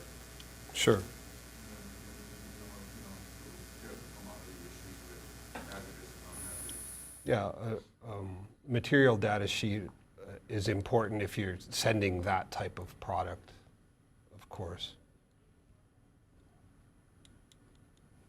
Hi, Maggie. Oh, the solution? Yeah. Oh, okay. So, if you want to go on. Let's see if I can bring it. Can you grab the mic? Oh.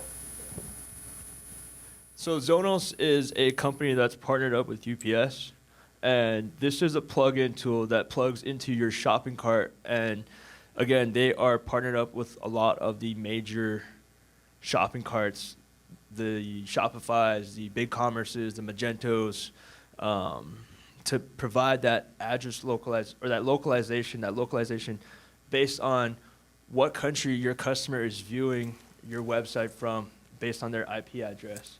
So whether it be Korea, whether it be Japan, whether it be Portugal, Brazil, it'll identify based on their IP address where they're viewing that product from. And UPS is partnered up with this company, so we do have exclusive pricing for UPS customers for this Zonos solution. But duty and tax, that's calculated by UPS. That's going to be a lump sum into the shipping cost. So that's a good question. So if you want to pull that next slide. So duties and taxes would be on this Zonos platform. Yeah, so it's actually line itemed on this right-hand side. It's a little blurry, but you have your cart subtotal, which is the cost of your commodity. You have your UPS Saver, which is our service, and that cost as well. And then you have your duties and taxes, which is line itemed over there. And with Zonos, they have the option to pay duties and taxes up front, or your customer can pay duties and taxes at the door. But again, giving this information up front is key so that, back to the Amazon example, your customer is aware of this extra charge coming to them. So, good question. Any more questions for Ryan? Okay, great. Thank you, Ryan. That was great. What I'd like to do very briefly, maybe not so briefly, but let's get the panelists involved, and Tom and Adrian, if you're still on.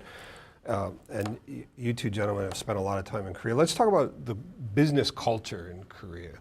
And I can see you smiling. Let's just talk about how different it is. Most of our small companies in Hawaii will, if they're exporting, they probably have a little experience with Japan. So I'm going to unfairly ask you to compare with what you might know about how things are done in Japan with how is business done in Korea from a cultural standpoint, personal standpoint, when you're first meeting people, what are negotiations like? Let's just talk about that for a minute.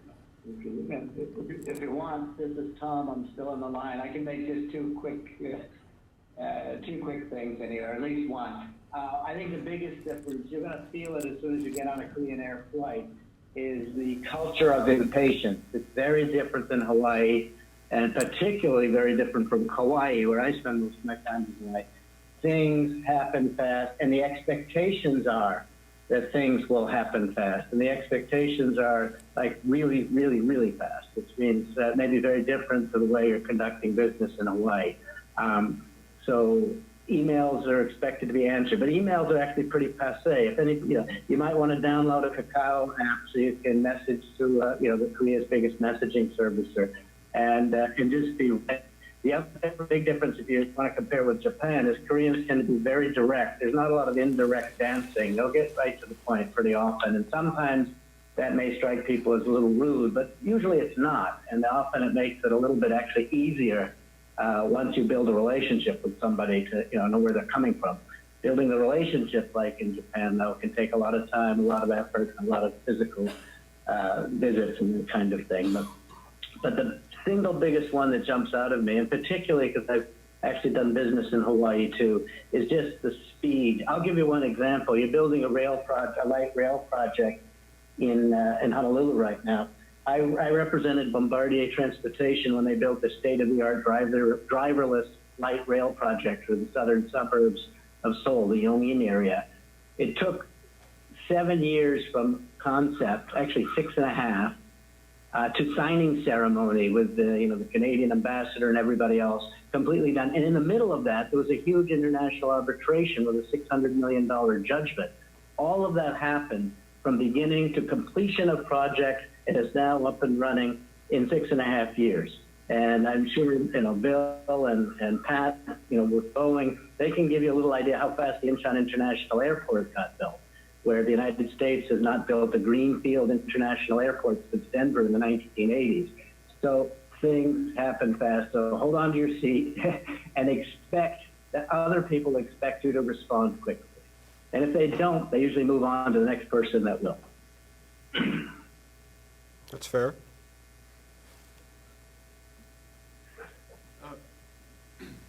I don't have a lot of experience in Japan, other than living close to it for a long period of time.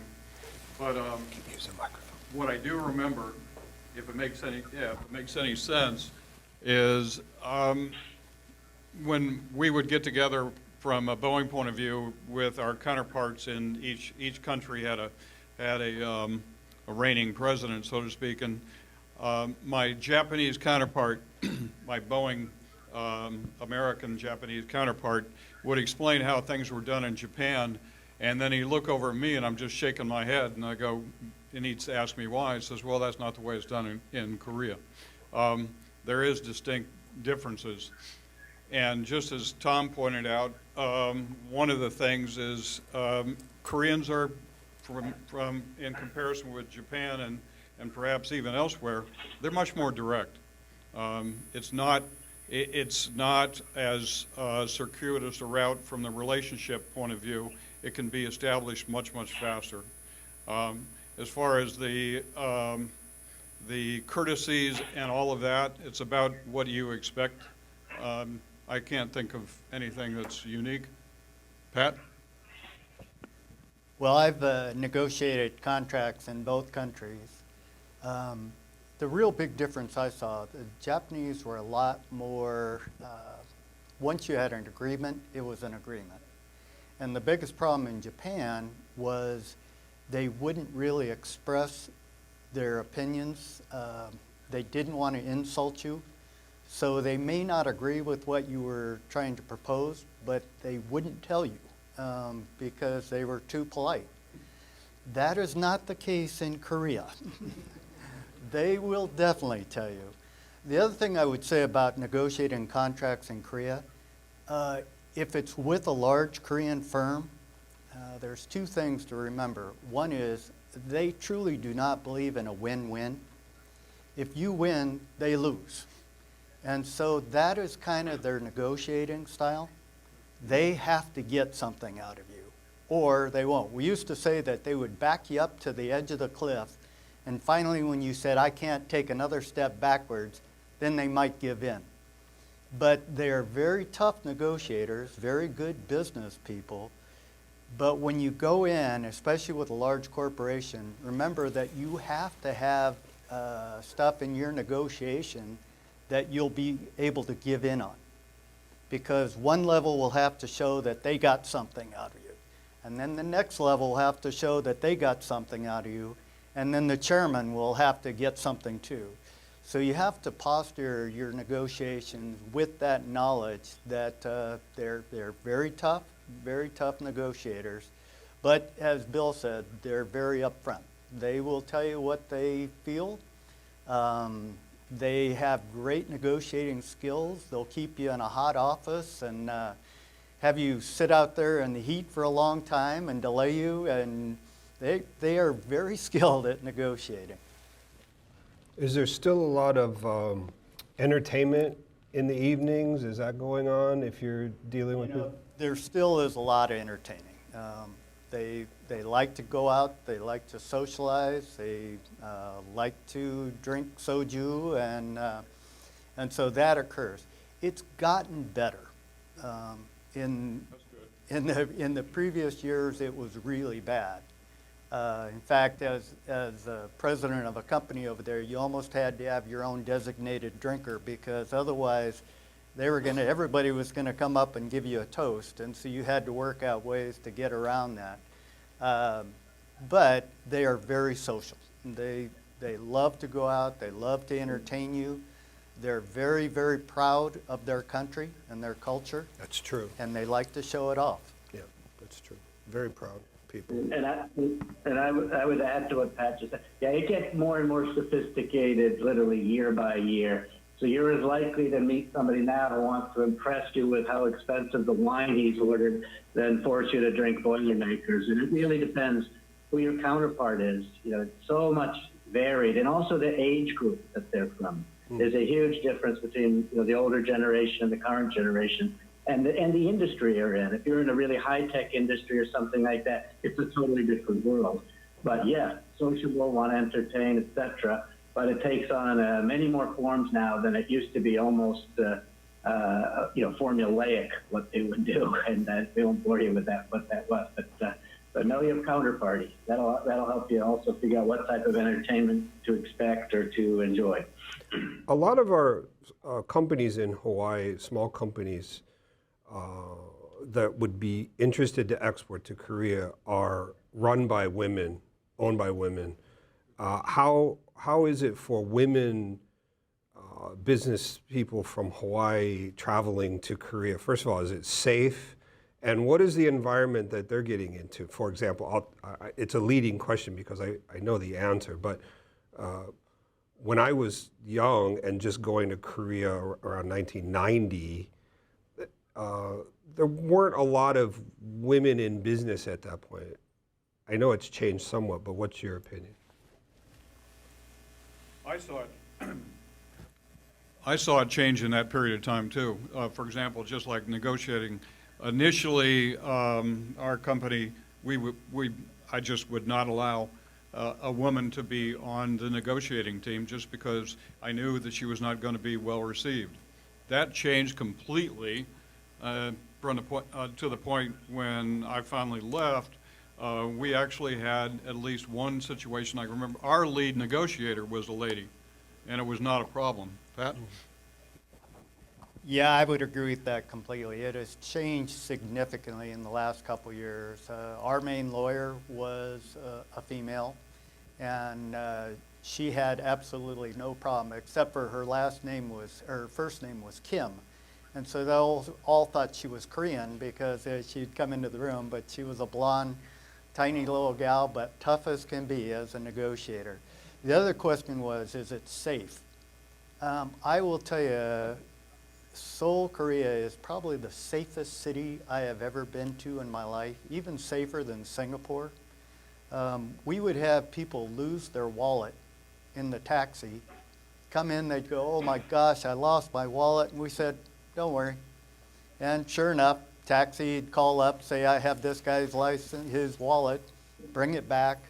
You know, if you're there, you can go to a coffee shop and people will leave their purse on the table to go to the bathroom and nobody ever worries about it. It is very, very safe environment. I would agree with that. And in terms of female, it does vary depending on the industries, the level of female participation in sort of decision-making roles, but it's increased markedly. They tend to be younger than the average male because they've come up to an environment that was very male-dominated. But some industries have huge female participation. I'd also say multinationals of the big companies were much quicker to employ females in meaningful roles, and that just continues even at CEO roles at this point. So, and yeah, definitely a safe place, and even not for business, even just for leisure travel, it's a safe place to be, much like Japan in that regard. Okay.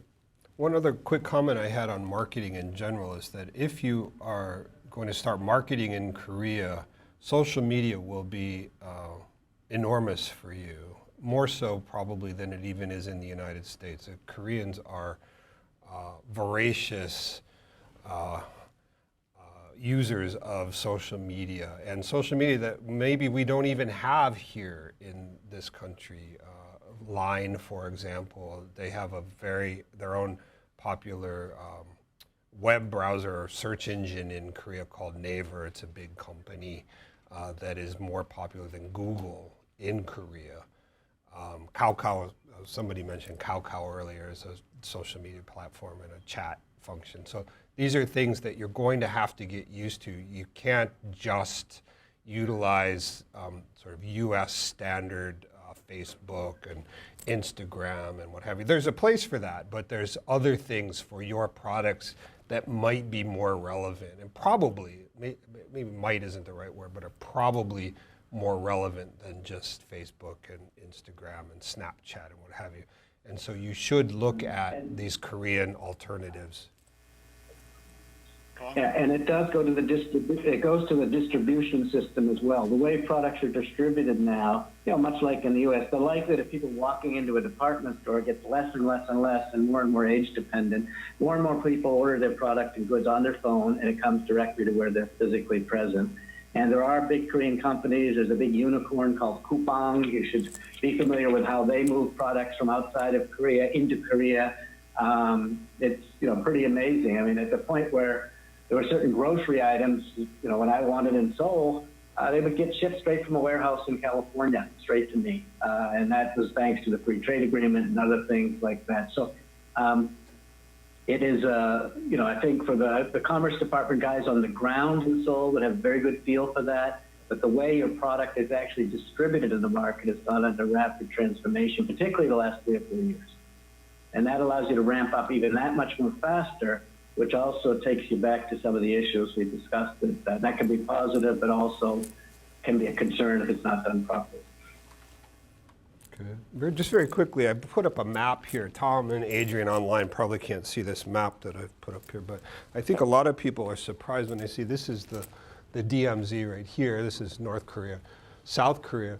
People, I think, are surprised when they see how this is the Seoul metropolitan areas here, and how close Seoul is to the DMZ is actually quite remarkable. Right in here, and then obviously as you get farther down in the south, this is culturally a bit different down here, somewhat different foods and what have you, but I've often felt that a lot of our Hawaii products could be very good on this Jeju Island, which is like the honeymoon capital of Korea, a vacation capital, quite nice climate down there, but there's a lot of products that we could sell to Jeju Island and what have you, so. Very interesting country, great people, great food. I highly recommend it even if you go for vacation, but you could go there quite reasonably and do a marketing study rather inexpensively, traveling around, seeing how your products and services fit into Korea. It's easy to drive there. When I first started driving in Korea, it was a bit like a NASCAR just going around the block, but now it's much more under control, easy to drive all around the country. The highway system is based on the US interstate system, so it feels very familiar. It's all on the right side of the road, not like the left side if you were traveling in Japan. All the signs are in Korean and in English, so it's quite an easy place to navigate, actually. Okay, we're going to wrap up soon. Are there any final comments or questions? Maggie. So we do business in Japan. I feel like there's made in Hawaii, Japan, and there's made in USA. And I feel like we benefit quite a bit for promoting made in Hawaii. How does made in Hawaii, this label, value in Korea? Like, is it a big deal for a product made in Hawaii to go to Korea? Do people pay for the product because it's quite expensive? Yeah, yes, the answer is yes, definitely. I would say that for Japan, the Japanese have more of an affinity to Hawaii than the Koreans do, but I think that that's just because in Korea, Hawaii isn't as known as well. But that's changing, and Hawaii is doing a good job of marketing Hawaii in Korea. As I said earlier, I think the Korean market is becoming much more organic oriented in terms of foods and very health conscious. Korean food, by and large, is quite healthy food anyway. There's not a lot of processed food in Korea. It's fairly single ingredient food, lots of vegetables and rice, beef and pork and chicken and that sort of thing, but not a lot of processed food. And I think that our foods that we ship from here, or the lotions and the creams and the oils and that sort of thing that are natural, and that they have behind those products the marketing of made with aloha, with the sunshine and the beaches and the palm trees and the clean soil and air and what have you, that helps market in Korea a lot. And as I've talked to you before, what I think we need to do is a better job of marketing to the visitors that are coming here from these countries, and then feeding that marketing back to their home domestic market, so they can get the products that they tried here and enjoy. They can get those domestically back in Korea or Japan or Taiwan or China, where they're visiting from. Does Yeah, that I answer would your add, question? I think the Made in Hawaii is a very good marketing tool for Korea. Hawaii's become a lot more popular with the Korean population. Part of it is the fact that I live out on Ko'olina Golf Course, and we have the Lotte golf tournament for the LPGA there, and it's been coming on 5 years. So it gets huge visibility on Korean TV. And so I think that aspect, people do love Hawaii and Korea. And so branding it that way, I think, would help you. Most definitely. Please. Would it be correct for me to say that there are more female CEOs in Korea than we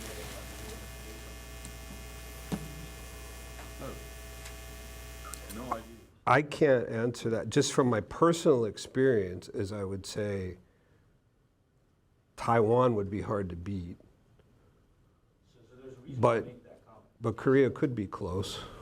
Korea has a lot of female CEOs in the marketing arena. Mm. And it's because they are very sensitive to the changes that take place in the market. So if you wanted to market anything from Hawaii to Korea, I would suggest that you have some of these.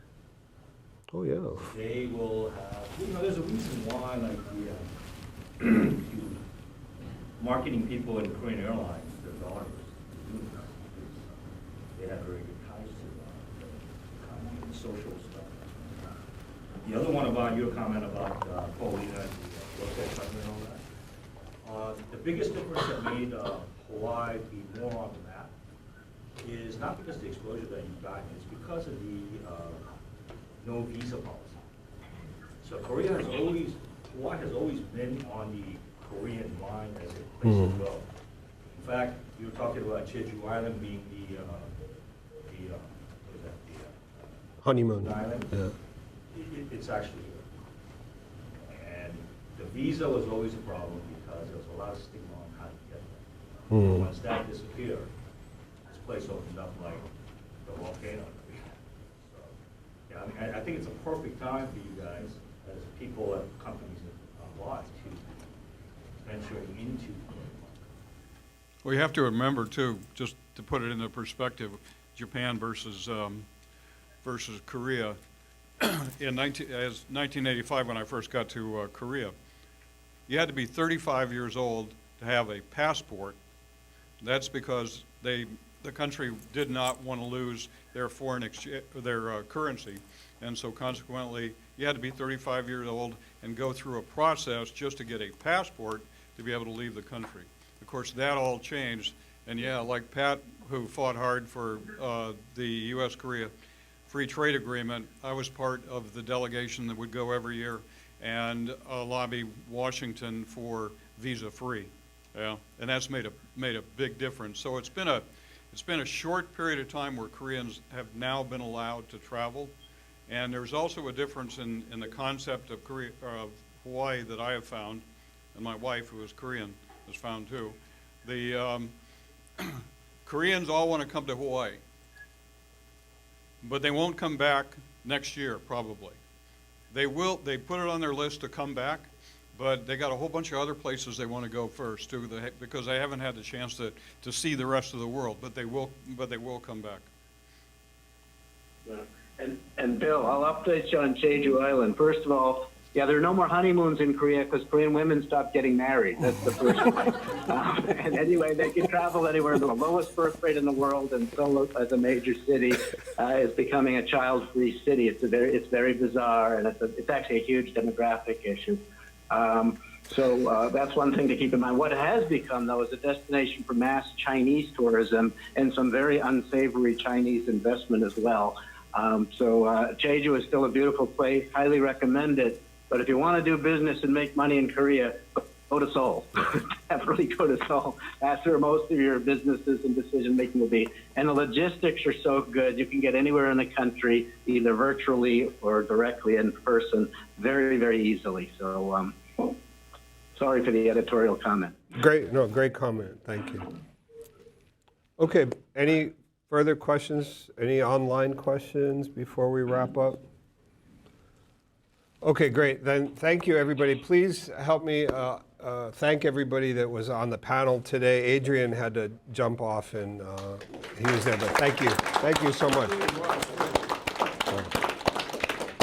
So this seminar concludes our HiSTEP programming for the year. And as Jamie mentioned, please stay tuned to your email or news announcements about what will be happening for the 2020 cycle. So thank you again. Have a good day. Okay, thank you for letting me be on the panel. I enjoyed it and look forward to my next trip to Hawaii. Oh, Bye-bye. thank you, Tom. Tom, great talking to you again. Take it easy. Got it. Thanks, Bill.